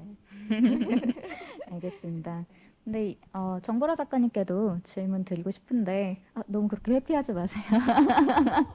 아닙니다. 이거와 관련해서 질문을 드리고 싶어서 아까 지금 이제 완전하지 않음에 대한 얘기를 했는데 사실 그 정보라 작가님의 외계인을 보면서 통역에 등장하는 외계인을 보면서 이게 굉장히 현실에서 일어나고 있는 얘기에서 따온 것 같은데, 근데 현실에서 일어나는 부분에서 많은 것을 뺐잖아요. 또 한편으로는 왜냐하면 대상이 외계인이기 때문에 이 외계인은 언제든지 떠날 수 있고 우리와의 계약에 그렇게 크게 구속되지 않고 그리고 굉장히 무해하고 남을 해칠 수 없고 그런 존재로 등장하는데 이거 설정을 짜시면서 이거를 얼마나 현실적으로 할 것인가 그리고 현실에서 어떤 부분을 바꾸고 싶은가 이런 걸 또 고민하셨을 것 같아요. 그래서 혹시 뭐 고민하신 점 아니면 신경 쓴 점 같은 게 있으실까요? 제가 외국에서 오래 살았고 미국에 있으면서 제일 모욕적으로 느꼈던 질문이 당연히 학교를 마치면 미국에 정착할 거다. 왜냐하면 미국이 니네 나라보다 좋을 테니까 이게 너무 모욕적이었거든요. 근데 당연히 누구나 다 집이 좋죠. 그러니까는 그게 경제적으로 우리의 기준으로서 봤을 때 얼마나 잘 사냐 못 사냐가 문제가 아니고 자기 집이니까 좋은 거죠. 그러니까 그분의 그러니까 누구의 입장이든지 간에 얼마나 잘 살든 못 살든 낯선 나라의 타인인 나보다는 자기 집이 훨씬 좋겠죠. 저는 그래서 그렇게 상정하고 싶었어요. 그러니까 우리가 한국이 니네 나라보다 잘 사니까 넌 당연히 여기에 불법으로라도 주저앉아서 어떻게든 여기에 들러붙으려고 하겠지. 그런 사고방식은 죽었으면 그냥 죽어 좀. 그 저기 지난주에 일요일이었나 그 세계 이주노동자의 날이라서 대구에서 그 전국에서 산발적으로 이주노동자 집회가 있었는데 그래서 대구에서 하는 집회에 갔었는데요. 그러니까 굉장히 확실한 건 우리에게 필요하기 때문에 그분들이 여기 와 계시는 거거든요. 그분들이 필요해서 와 계시는 게 아니에요. 그분들은 어디 가든 잘 살 수 있어요. 그 제가 통역을 했었는데 제가 통역한 그분의 모국어는 타밀어래요. 근데 그분은 한국어도 좀 하시고 영어도 좀 하시고 타밀어도 하시거든요. 그러면 나는 타밀어를 하냐 못하죠. 그러면 일단 언어적으로 우위에 있는 사람 누구냐 그분이죠. 그분은 제가 모르는 어떤 언어를 완벽하게 하시는 거잖아요. 제가 하지 못하는 어떤 노동을 완벽하게 하시고 그러니까 완벽은 아니더라도 제가 가지지 못한 기술을 가지고 있고 그러니까 우리한테 필요하니까 여기 와 있는 거지. 지금 굉장히 많은 착각을 하고 있더라고요. 그래서 그랬고 그리고 나머지는 거의 그대로 썼어요. 그 노동감독관님도 아주 프로페셔널하게 처리를 해주셨는데 끝나고 나서 엄청 화내시더라고. 왜 그러니까 이런 일이 있냐 뭐 이런 식으로요? 그 공장 사장이 아니고 사장 아들이 진짜로 근로자들을 폭행을 하고 그러니까 이 때려 눕히고 막 이렇게 짓밟아서 막 전치 4개월 막 이렇게 나오고 그래서 그리고 그 근로감독관님한테도 똑같이 됐나 봐요. 때리지만 않을 뿐이지. 그러니까 지금 주제를 모르고 진짜 그 사장이나 사장 아들이나 주제를 모르고 날뛰는 사람은 그쪽인 거죠. 그분들 다 그만두고 집에 가버리면 쇠 쓰레기 속에 둘만 남게 되는 거잖아요. 그 얘기를 하고 싶었어요. 네, 통역의 마지막 장면이 사실 정말로 그런 느낌이었는데요. 근데 또 한편으로라는 말을 되게 많이 쓰고 있는데, 네, 정말 또 한편으로 그 마지막 부분에 이제 보시면은 운이 좋아서 그런 상부를 안 만났다. 그러니까 운이 좋아서 사장 아들을 안 만났다라는 그런 구절이 있어요. 이 화자인 통역자가 그렇게 생각을 하는데 이 구절이 어떻게 나오게 된 걸까? 그러니까 의도적으로 넣은 걸 수도 있고, 왜냐면 운이 좋아서라는 말은 내가 사실은 똑같은 일을 겪을 수 있는데 나랑 저 사람이랑 그렇게 근본적으로 다르지 않은데 그냥 운이 좋고 나쁘고였을 뿐이다. 라는 거잖아요. 그래서 이 통역자가 왜 이런 식으로 생각을 했을까? 이거는 작가가 그냥 자연스럽게 생각하는 게 흘러나온 것일까? 아니면 이 통역자를 일부러 그런 사람으로 설정한 것일까? 그 점이 좀 궁금했는데요. 혹시 어느 쪽일까요? 그것은 아마도 뭐 양쪽 다겠죠. 근데 그 예전에 저기 성폭력 전문 상담원 교육 받았을 때에도 그때 이주 여성에 대한 성폭력 수업을 들었었는데 그때 그 선생님도 그 비슷한 말씀하셨어요. 그러니까 선주민, 이주민 이렇게 얘기를 하는데 한국인, 외국인 이렇게 얘기하지 않고 우리는 그냥 먼저 와서 살고 있었을 뿐이지 뭘 잘해서 한국에서 우리가 노력해서 한국에서 태어난 게 아니잖아요. 막 전생에 엄청 노력을 해서 비장애인으로 태어난 것도 아니고 그걸 뭐 무슨 수로 증명을 해야 전생에 노력을 했다고 치더라도 그리고 저 사람 전생에 너보다 더 노력했는데 중도 장애인이 다 사고가 나서 중도 장애인이 됐다. 그럼 뭐 어디 가서 보상받을 거야 그거를. 그러니까 되게 뭔가 잘못된 생각을 하고 있는데 다 운이죠 뭐. 태어나는 건 다 운이고 이렇게 죽지 않고 사는 것도 다 운이고 그냥 다 운인 거죠. 그러니까 운이 나빠도 잘 살 수 있었으면 좋겠어요. 그거 제가 배우기도 했고 배우다 보니까 이렇게 그런 생각이 되게 굳어졌어요. 운이 나빠도 잘 살 수 있으면 좋겠어요. 네. 이사연 작가님의 외계인에 대해서도 질문을 드리고 싶은데요. 읽어보시면 아시겠지만 이 외계인 되게 저는 좀 웃겼거든요. 왜냐면 이 사람들마다 이렇게 찾아가 갖고 너 좀 날 잘 그려줄 수 있겠지? 나 한번 그려봐. 약간 이런 걸 하는 거잖아요. 그래서 이 외계인이 되게 친밀하다고 해야 되나? 되게 친근한 성격인 것 같다라는 그런 이미지를 받았는데 그리고 이제 제목이 뮤즈와의 조우잖아요. 이제 노골적으로 미지와의 조우에 와 닮은 제목인데 이런 외계인에 대한 것 그리고 외계인과의 퍼스트 컨택 이야기를 좋아하시는지. 음, 어, 뮤즈와의 조우 이 소설 이야기를 구상하면서 제가 생각했던 거는 이 작중에도 아마 잠깐 언급이 될 텐데 외계인 목격담이 한창 나오기 시작할 때는 사람들이 전부 다른 외계인을 봤어요. 그 당시에는 되게 이상하게 생긴 외계인들을 사람들이 많이 보고 다녔던 시절이 잠깐 있어요. 뭐 살아있는 뇌처럼 생긴 외계인을 봤다거나 뭐 원통형의 기계처럼 생긴 외계인을 봤다거나 그 꽃 모양 로봇 모양 외계인을 봤다고 하는 사람도 있어요. 꽃 모양 로봇 모양 외계인이 뭐 학교 건물을 불질러서 폭파시켰댔나 뭐 아마 그런 얘기였던 것 같은데 데이드 시티에서 일어난 되게 황당하고 이상한 목격담들이 한창 많이 나오다가 어느 순간 그 중에 메이저가 하나 나와요. 그게 우리가 소위 말하는 그레이 외계인이라고 하는 회색에다가 이렇게 머리 좀 둥글게 생기고 크고 눈 커다란 눈 2개 달리고 입하고 코는 좀 작고 그 외계인이거든요. 그 외계인이 대략 힐 부부 납치 사건 때부터 시작해서 그 외계인이 나와서 커뮤니온인가 하는 책 표지에 그게 실린 뒤로 계속 메이저가 돼서 지금은 외계인 하면 그거거든요. 근데 제가 생각했던 거는 옛날 외계인이 훨씬 되게 재밌게 생겼었구나. 디자인을 사람들이 훨씬 이 당시에 다양하게 상상했구나.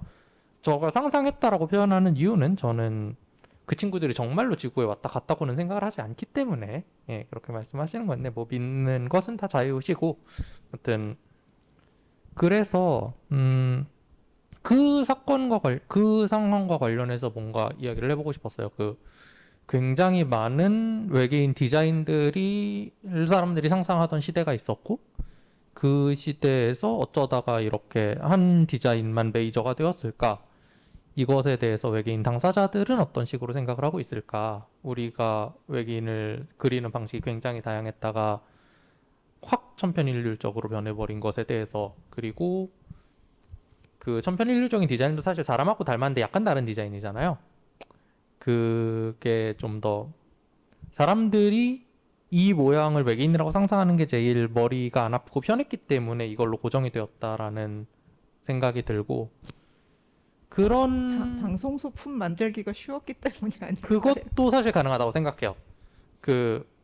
방송 소품이라고 하면 굉장히 유명한 외계인 방송 소품으로는 소위 말하는 외계인 해부 영상에 등장하는 외계인이 딱 그렇게 생겼거든요.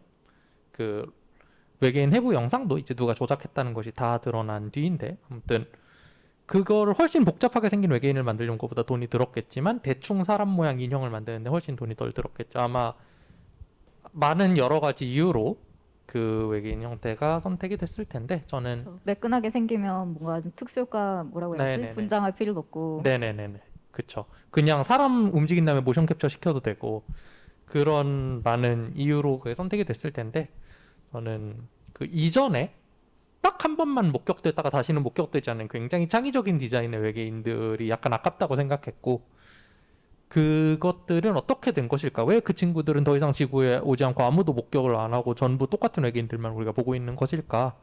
이 사건에는 어떤 이유가 있었을까? 그거에 대해서 상상을 해보려고 했어요.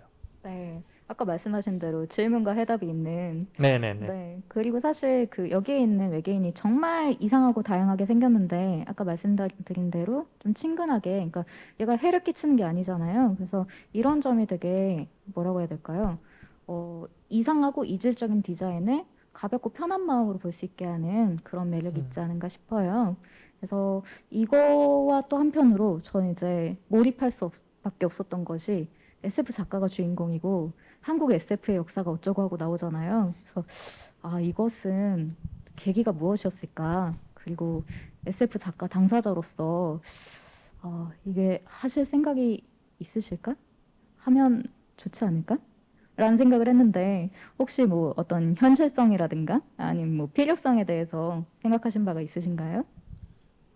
일단 이것부터 말씀을 드릴까요? SF 작가를 주인공으로 삼은 이유는 그 많은 작가들이 작품 활동을 하면서 한 번 정도는 그 작가가 주인공인 소설을 써요. 그거는 이제 아마 많이 이제 머릿속에 떠오르는 게 있으실 거예요. 사실상의 자전적인 소설을 많은 작가들이 씁니다. 제 생각에는 그거는 작가들이 골방에 처박혀서 글만 쓰다 보니까 그 다른 삶의 형태를 상상하는 것보다 작가의 삶의 형태를 상상하는 게 더 쉬워서 그렇게 되는 것이라 생각하고, 저는 이게 아까 이제 잡지에 실릴 소설이라서 잡지 얘기를 썼다고 했는데 또 문학 잡지에 실릴 소설이잖아요. 그래서 가장 클래식한 문학 형태를 빌려와 보자라고 생각을 했어요.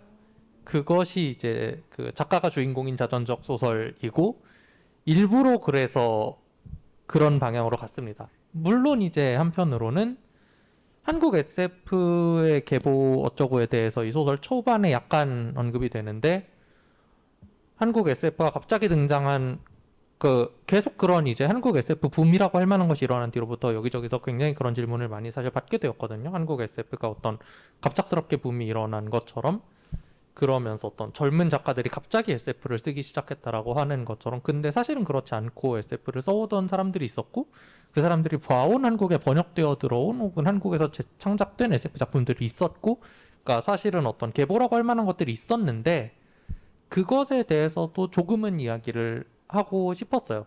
예전에 그 SF 붐에 관련해서 이런 뭔가 붐이 일어나면 신문에서 항상 그것을 분석하는 척하는 기사를 많이 내니까, 그 분석하는 척하는 기사 중에 제가 기억났던 것은 그 정확히 작가 이름들이 기억 안 나는데, 그 지금 막 떠오르는 그 젊은 SF 작가들을 호명하면서 김초엽, 심너울, 듀나 뭐 이렇게 호명을 했어요. 듀나 작가님은 세대가 완전히 다르고요. 김초엽, 심너울, 듀나는 말이 안 되는 조합이고, 이것을 젊은 작가로 하면 얼마나 우리가 더 나이를 먹어야 과연 그 중견 작가 취급이나 해줄 것인지, 장르 문학 작가를. 그런 게 있어서, 네, 한국 SF의 계보를 실제로 어떤 SF 작품들이 과거에 있었고 그것을 어떻게 좀 우리가 발굴해서 다시 끄집어내서 계보로 이렇게 정리할 수 있을까에 대한 이야기를 계속했고, 한편으로는 또 그 와중에서 이거는 별로 이렇게 멋이 없다라는 이유로 이렇게 계보에서 쳐내지는 형태의 작품들에 대해서도 생각을 했고, 그러다 보니까 좀 그 계보를 어떤 정리하는 작업을 하는 사람을 주인공으로 좀 써보고 싶었습니다. 네, 그 소설에 나오는 전문지에 나오는 연재 만화가 SF였다? 라는 생각은 사실 못 해봤거든요. 그 순정 만화까지는, 그러니까 앞에서도 나오잖아요. 순정 만화 계보에 대해서. 그거까지는 이제 뭐, 아, 맞아, 있었지라고 생각하는데, 전문지 연재 만화, 이것은 신영역이다. 그래서 되게 재밌었고요. 그래서 말씀하신 대로 그 계보에 대해서 저는 송경화 작가님을 신인 작가라고 쓰신 걸 봤어요. 90 몇 년이지? 90년대에 등단하셨는데 2010년대에 그 단편집이 나와서인지 김초엽, 천선란, 송경화 같은 이제 신인 여성 작가, 신인 여성 SF 작가라고 논문에 마지막에 써 있는 거예요. 그래서 아니, 아무도 이거를, 논문이니까 디펜스 과정이나 이런 게 있었을 텐데 아무도 이걸 못 잡았단 말이야? 그래서 네, 계보, 네, 있어야겠다. 네, 그런 생각을 했었습니다. 그래서 마지막으로 그 정재은 작가님께 질문 드리고 싶은데 사실 보면은 그 맨 마지막에 방탄소년단의 웨일리언 52 노래를 참고했다라고 나오는데 전 그래서 이거 보고 처음 알았거든요. 사실 노래를 잘 몰라서. 근데 들어보니까 아, 정말 그 작품 전체를 잘 말해주는 것 같은 그런 노래다라는 생각이 들었는데요. 근데 그 이제 보면은 소설 전반에 언어에 대한 얘기가 나오고 노래에 대한 얘기가 나오잖아요. 근데 언어는 이 뇌에서 그 장치를 이용해서 누가 무슨 생각을 하든 그것을 공통의 언어로 번역해 주는데 반대로 우리가 보통 공통의 언어라고 말하는 노래는 오히려 이 소설에서는 되게 특수한 언어로 되어버리는 그래서 주인공의 노래를 부르면 아무도 듣지 못하고 왜냐하면 주파수가 다르기 때문에 그리고 주인공과 계속해서 함께 지내는 모래의 노래도 사실은 제대로 듣지 못하고 그래서 노래를 주고받을 수 있는 사람과 마침내 만나는 그런 내용으로 가는데 사실 이 주파수와 노래와 그리고 언어라는 측면이 굉장히 인상적이었는데요.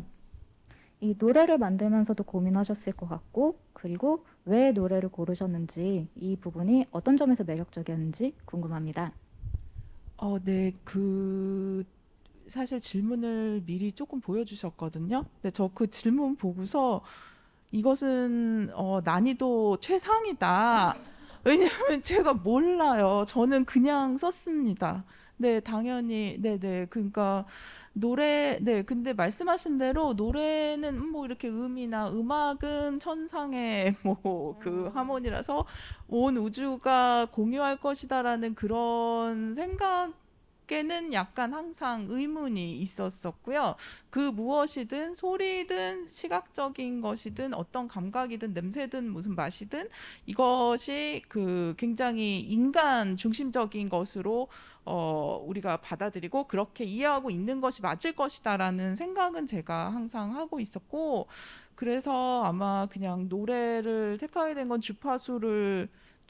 가청 주파수가 다른 존재들을 상상할 때는 너무나 그냥 저는 자연스럽게 나온 거였습니다. 그리고 그 웨일리안 50이라는 방탄소년단의 노래는 유명한 노래는 아니지만 어쨌든 그 52헤르츠 고래에 대한 얘기고 아무도 내 노래를 듣지 못하는데 이 노래를 불러도 될까? 이 노래를 부르는 건 너무 고독하고 외롭고 힘들지만 계속 부르겠어라는 그런 방탄소년단이 거기에 이입을 해서 좀 이제 잘 나가지 않았던 시절에 만든 노래일 수도 있는데요.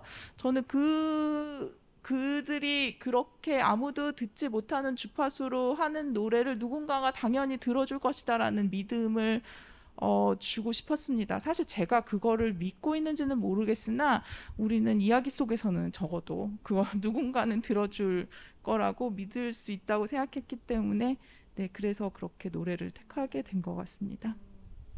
네, 주파수가 다르지만 사실은 보면은 진동으로 약간 느끼잖아요. 그것도 너무 이게 우리가 완전히 듣고 전할 수는 없어도 이게 그럼에도 불구하고 흔적을 남긴다라는 점이 인상적이었습니다. 그리고 조금 더 포장을 하자면 이 언어를 말씀해 주신 것이 그리고 메시지를 말씀해 주신 것이 오늘의 자리와 굉장히 맞지 않을까? 왜냐면 이제 아까 처음에 말씀드렸듯이 이토록 아름다운 세상에서 지금 이토록 아름다운 세상에게를 하고 있는 거잖아요. 이렇게 우리가 말한다고 해서 혹은 글을 쓴다고 해서 과연 누가 읽어줄지 얼마나 읽힐지 알 수는 없지만 그럼에도 불구하고 이렇게 이제 와주시는 분들이 있고 읽어주시는 분들이 있고 피드백을 해주시는 분들이 있는 거잖아요. 그런 점이 또 이제 소설을 쓰고 읽는 그런 좋은 점이지 않을까 싶습니다.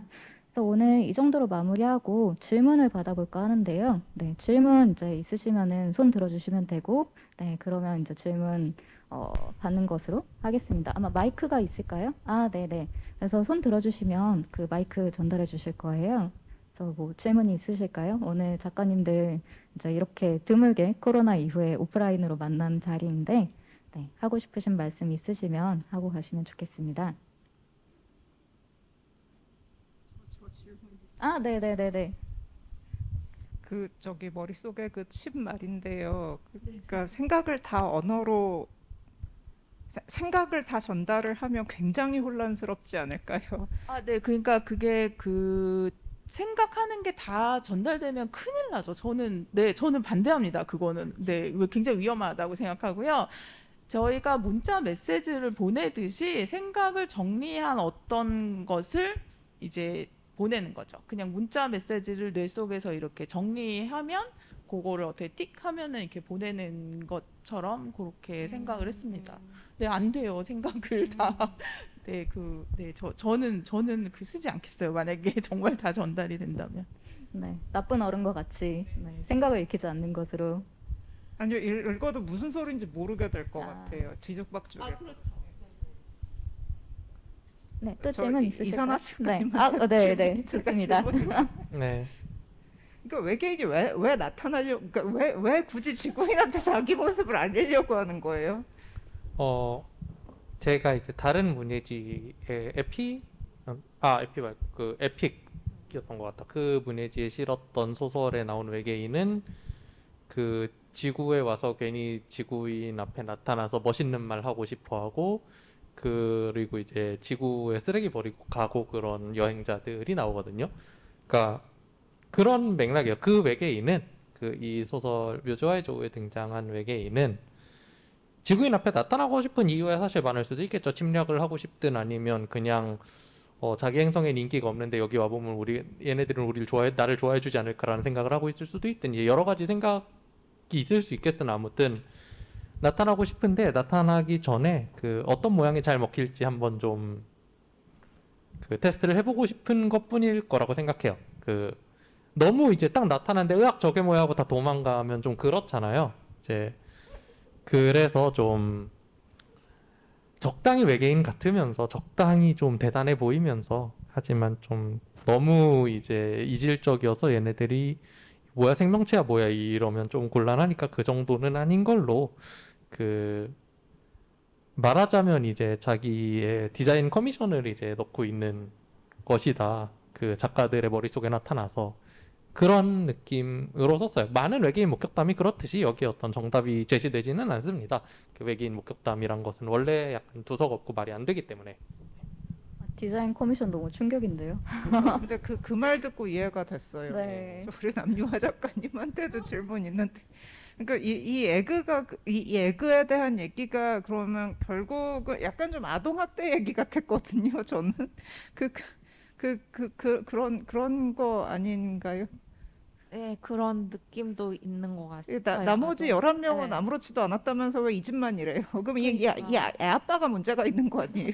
그래서 약간 아버지가 너무 절대 악으로 그려진 게 아닐까. 아까 정재현 작가님이 나쁜 어른을 그리지 않겠다 이런 말씀 들으면서 약간 내가 나쁜 어른을 그린 것 같다 막 이런 생각을 했는데요.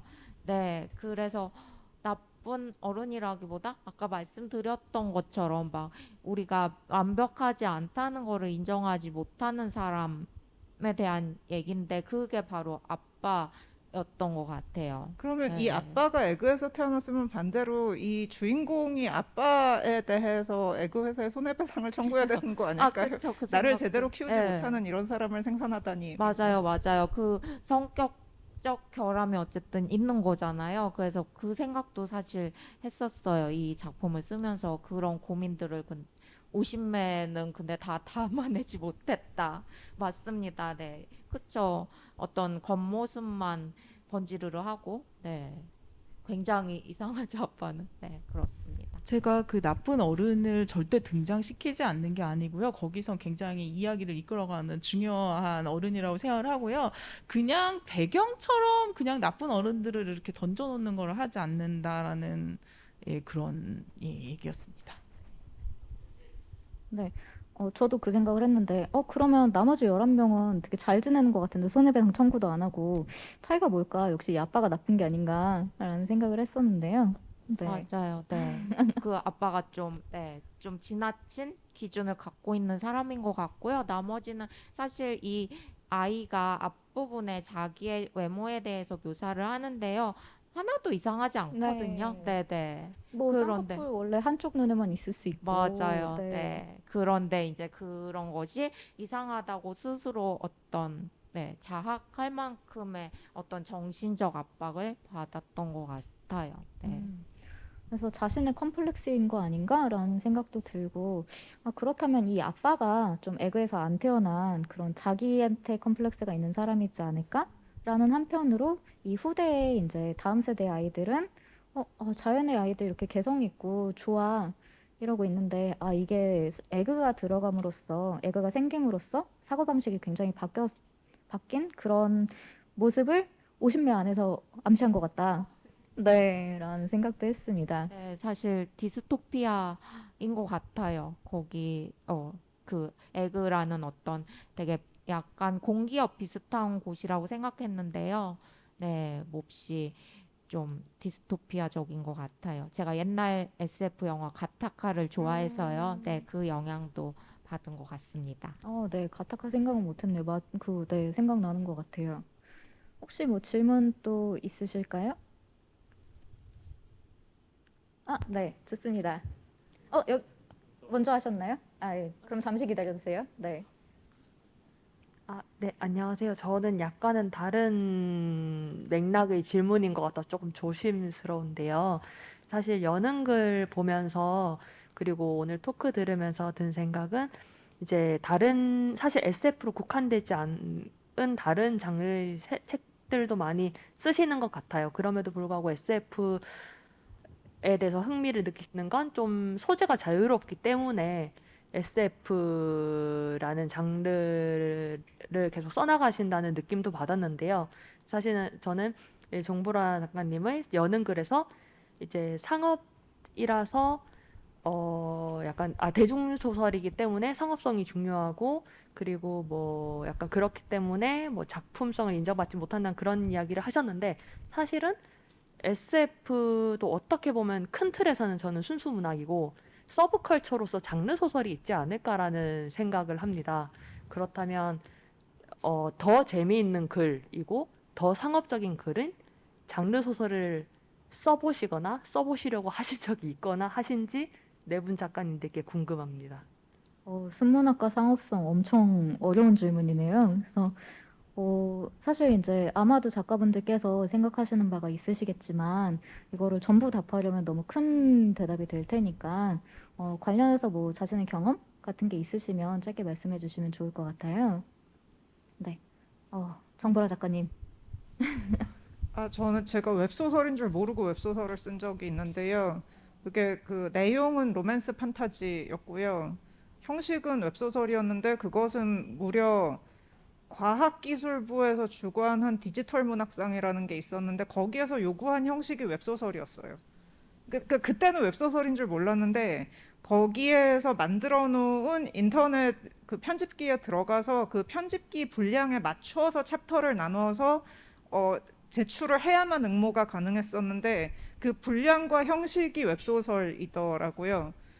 그리고 그 책은 근데 디지털 문학상인데 종이책으로 출간해주겠다는 그 요건이 걸려 있는 상당히 모순적인 상이었는데 근데 지금은 없어졌고 종이책은 출간이 되지 않아서 다른 출판사에서 출판이 되려고 하고 있는데 그 편집자님이 그걸 보시더니 이것은 웹소설이 정보라 작가님이 웹소설도 쓰셨네요. 그래서 제가 웹소설을 썼어요.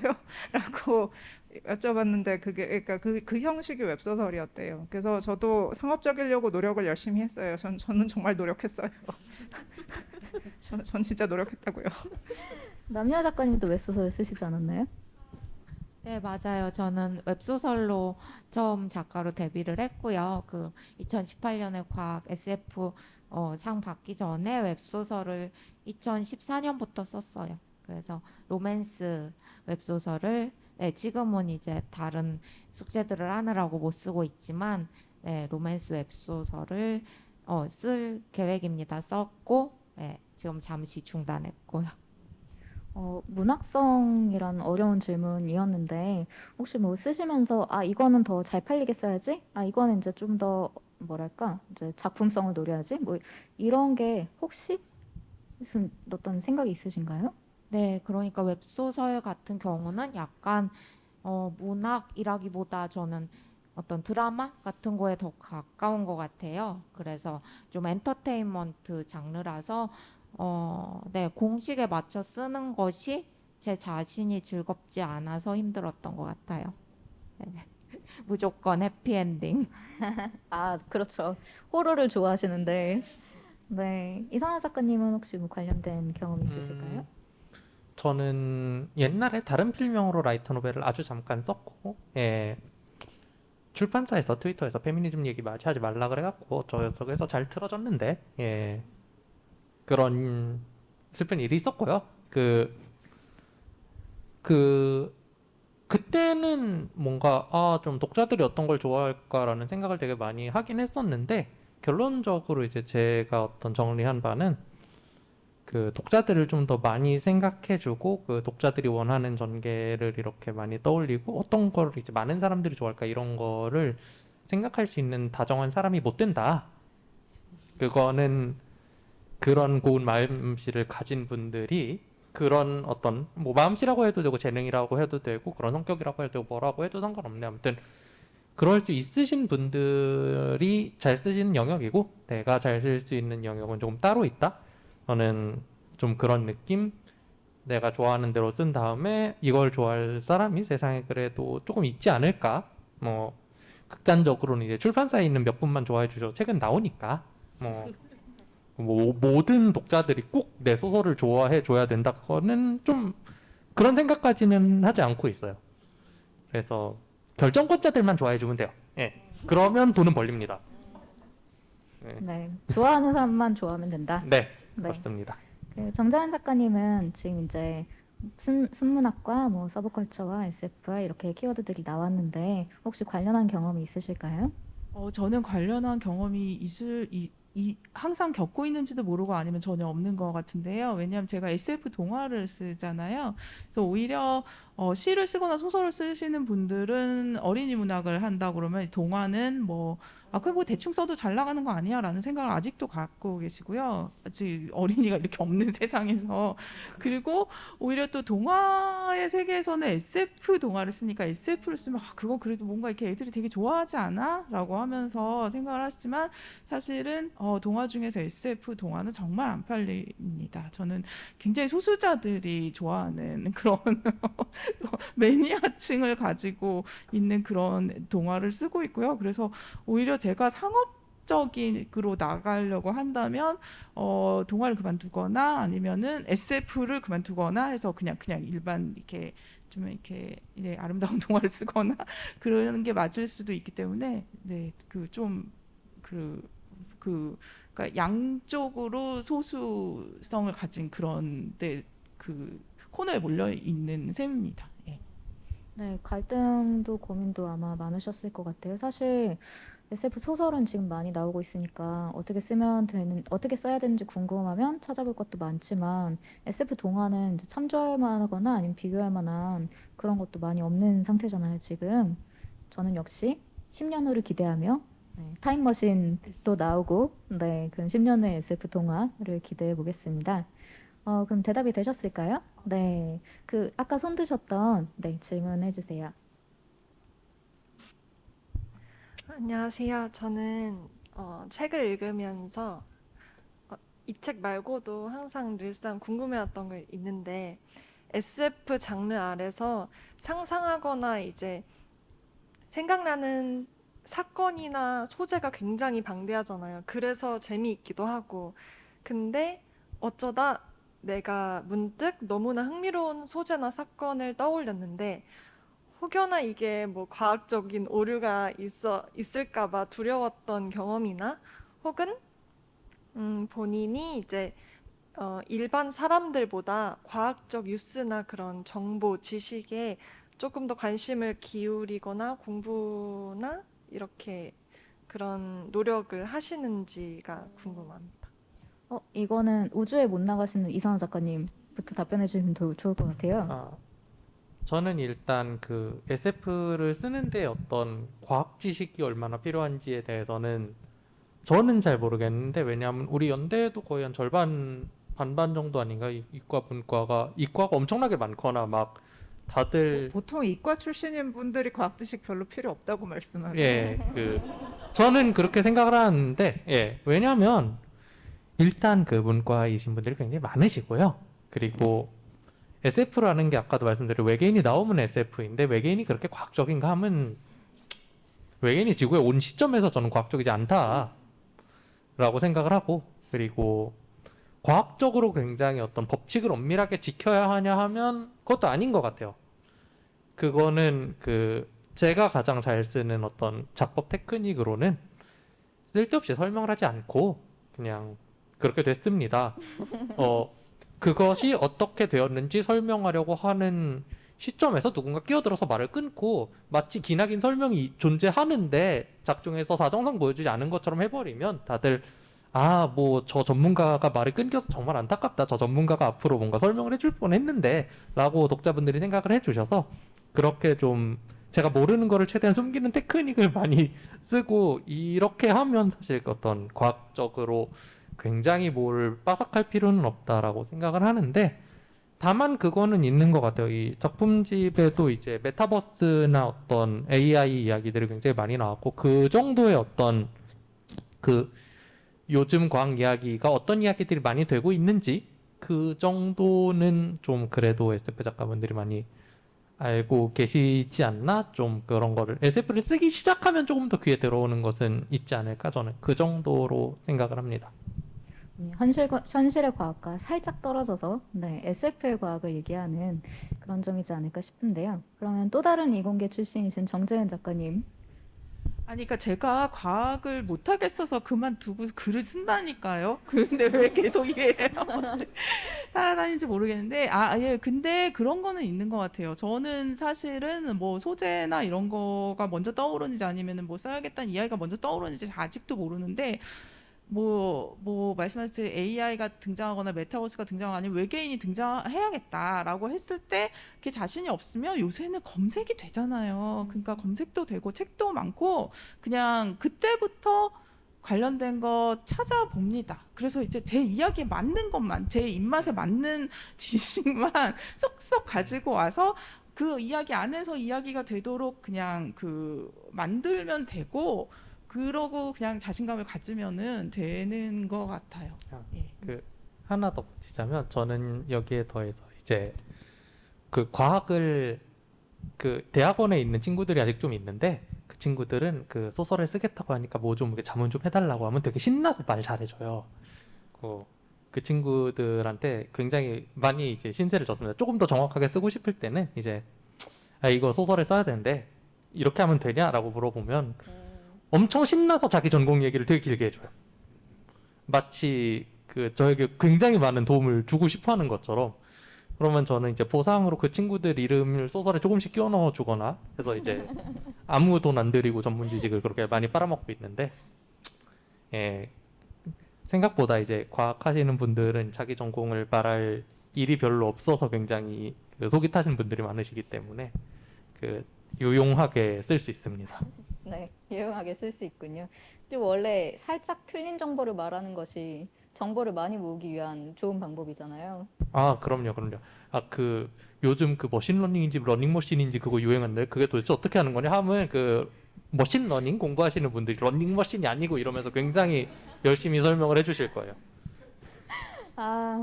네. 정보라 작가님 외계인은 어떤가요? 저는 사실 이거 저희 부대표님이 천문학 박사이시고 운영이사님 물리학 전공자이셔서 사실은 이런 거 새나가면 안 되는데 부대표님하고 운영이사님한테 살짝 하고 있어요. 네, 오늘 비밀인 것으로. 네, 근데 모르면 찾아보는 거죠. 뭐 정재훈 작가님 말씀하고 똑같고요. 그리고 저는 그 논문 자료를 찾아보는데요. KCI라고 한국 한국 학술 연구 데이터베이스가 있어요. 그거는 그러니까 국가에서 운영하는 거라서 검증된 자료들이 올라오고 거기에 그 학술지의 종류에 따라서 공개돼 있는 것도 있고 아닌 것도 있는데, 논문은 형식이 있기 때문에 논문 요약문은 다 공개돼 있거든요. 요약문을 봐야지 자기가 원하는 분야인지 알 수가 있잖아요. 그러니까 요약문 보면 핵심적인 얘기는 다 나와요. 논문 본문을 봐도 저는 제 전공이 아니기 때문에 뭔 소린지 모르고 요약문을 보면 거기에 이렇게 앞뒤 다 맞춰서 나와 있어요. 그래서 요약문을 보고 가능하면 원문을 받아서 결론을 보고 그러면 대충 그 문외한이 알아들을 수 있는 얘기는 그쪽에 다 있고요. 중간에 데이터 어쩌고 이런 거 보면 이제 과학 전공 안 해서 너무 다행이다 이러면서 예, 소설을 쓰면 되죠. 네. 아, 남이아 저는 작가님. 어린이 아, 네. 과학책을 봅니다. 네, 논문에 겁내지 마시고요. 저는 안 봐요. 어떻게 봐요, 그거를. 그러니까. 근데 이제 어린이 과학책이 너무 조잡하게 나온 거 말고 그 공인돼 있는 뭐 잡지나 제대로 어린이에게 설명해 주고자 하는 그런 거를 보고 이제 최신 트렌드는 아무래도 뭐 근데 어린이 잡지에도 많이 나와요. 키워드만 보시면 돼요. 네, 논문 네, 키워드 네. 보시면 최신 트렌드 나와요. 네, 네, 네, 네. 네, 네. 하여튼 저는 양쪽의 어린이 방법 잡지 둘 다 봅니다. 가능한 예. 것 같습니다. 네. 남녀 작가님은요? 저는 정재훈 작가님이 정답을 말씀해 주신 것 같고요. 사실은 저는 문과 중에서도 철학과라 과학과는 좀 과학을 좋아한다고 생각하지만 사실은 별로 좋아하지 않는 것 같아요. 왜냐하면 제가 독서 그 동아리에 들어갔거든요. 과학 책을 읽는. 그래서 한 달에 한 번씩 책을 읽는데 완독한 게 하나도 없더라고요, 올해. 그래서 나는 좋아한다고 믿고 있구나 이런 생각을 하면서 그냥 써요. 그리고 구멍이 나중에 발견되면 그거를 이제 메우기 위해서 이제 노가다를 하는 거죠. 그때부터. 네. 네, 오늘 어린이 과학 잡지, 논문 키워드, 대학원생 친구가 있으면 야, 너 이름 넣어줄게. 네. 좋은 것 같습니다. 네, 참고하시고요. 혹시 마지막으로 질문 있으실까요? 네. 근데 그 뒤에도 손 드셨나요, 혹시? 아닌가요? 예. 네, 안녕하세요. 아니라고. 네, 저는 그 책 두 가지 질문이 있는데 책 제목이 이토록 아름다운 세상에서인데 작가님들은 지금 저희가 살고 있는 이 세상이 약간 제가 생각하기에는 요즘에 좀 많이 힘들어서 좀 디스토피아 쪽으로 가고 있는 것 같은데 작가님들은 어떻게 생각하시는지 되게 궁금했고 그리고 제가 요즘에 글을 조금씩 쓰기 시작하면서 완결이 절대 안 나더라고요. 그래서 이렇게 단편을 잘 완결해서 내신 거잖아요. 어쨌든 마감을 잘 하셨고 그래서 그런 약간의 비법 이런 게 좀 궁금했어요. 네, 지금 한국의 디스토피아와 네, 글을 끝내는 방법. 남녀 작가님부터 말씀해 주세요. 네, 짧게 네, 언제나 저는 디스토피아라고 생각하고요. 제가 사는 세상이 디스토피아라고 생각하는데 그래도 저는 되게 깜짝깜짝 놀랄 때가 있어요. 사람들이 어떤 선의를 보여줄 때, 예, 작은 선의를 보여줄 때 이렇게 착한 사람들이 아직 많이 살고 있구나 이러면서 되게 감동받거든요. 그래서 그런 온기들이 모여 있기 때문에 우리가 아름다운 세상이라고 말할 수 있는 것 같고요. 그 다음에 완결은 꼭 내셔야 됩니다. 저 같은 경우는 되게 좀 무식이 용감이었던 것 같아요. 그래서 좀 겁 없이 그러니까 이것저것 개연성을 따지기 시작하면은 소설을 완결 짓기 매우 어렵고요. 그냥 내가 법이다 막 이러면서 쓰는 거죠. 쓸 때는. 그래서 완결을 내는 겁니다. 네. 네, 이선아 작가님은요? 첫째로 그 현재 세상이 너무 완벽하고 내 생각에 이 정도면 충분히 살 만한 것 같고 사람들은 왜 이렇게 불만인지 모르겠고 이렇게 생각하는 사람은 글을 잘 안 쓰는 경향이 있어요. 그러니까 글을 쓰는 사람들은 보통 그 사회에 불만이 있어요. 그래서 다 이제 세상이 유토피아라고 생각을 안 할 거예요. 그리고 이제 그 위키피디아 같은 데서 유토피아 소설의 역사와 디스토피아 소설의 역사를 보시면 그 디스토피아 소설의 역사는 이렇고요.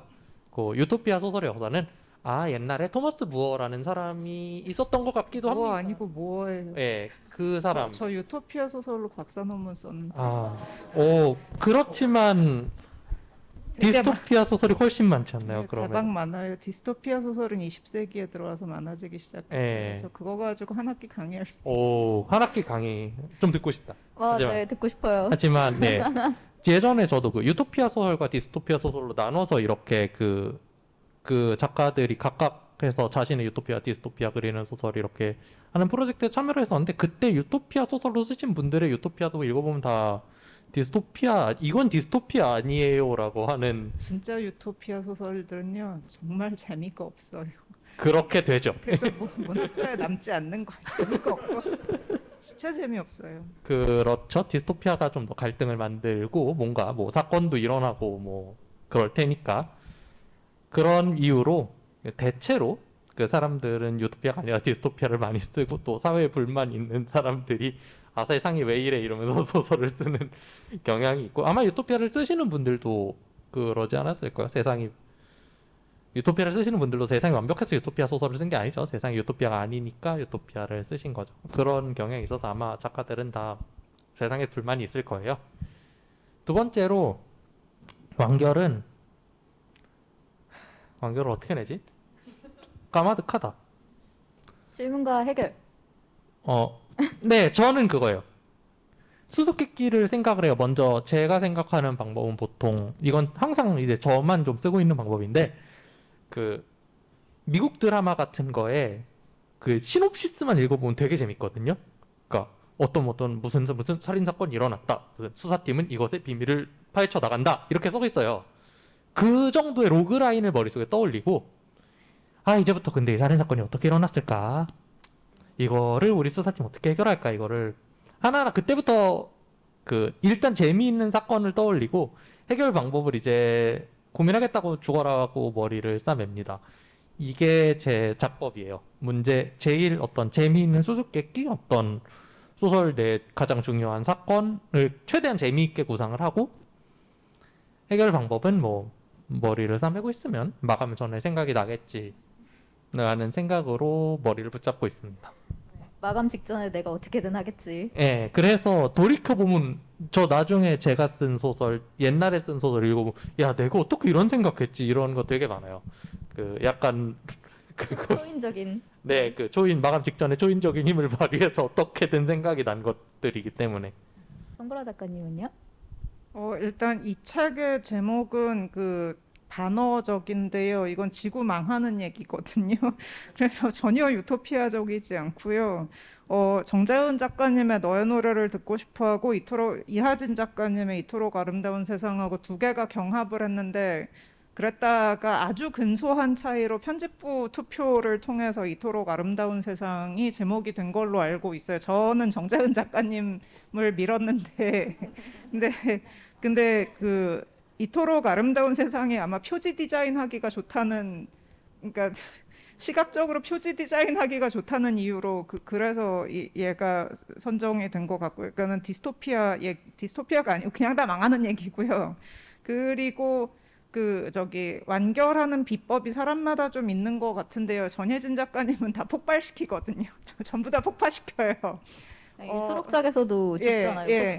예, 터지면서 끝나요. 그러니까 잘 모르겠으면 터뜨려버리거나 혹은 뭐 범인은 외계인이었다. 혹은 뭐 범인은 귀신이었다. 뭐 장르가 SF면 범인은 외계인이었다고, 장르가 호러면 범인은 귀신이었다고. 뭐 그렇게 대충 장르가 일반 사실주의 소설이면 범인은 그러니까 내가 싫어하는 그 상사다. 이렇게 해서 그냥 그렇게 됐어. 이렇게 빨리 마감을 하세요. 정재현 작가님은 어떠신가요? 저는 당연히 세상 별로 안 좋아하고요. 저 사람도 안 좋아하고요. 저 어린이나 청소년은 되게 무서워해요. 예, 그런데 글을 씁니다.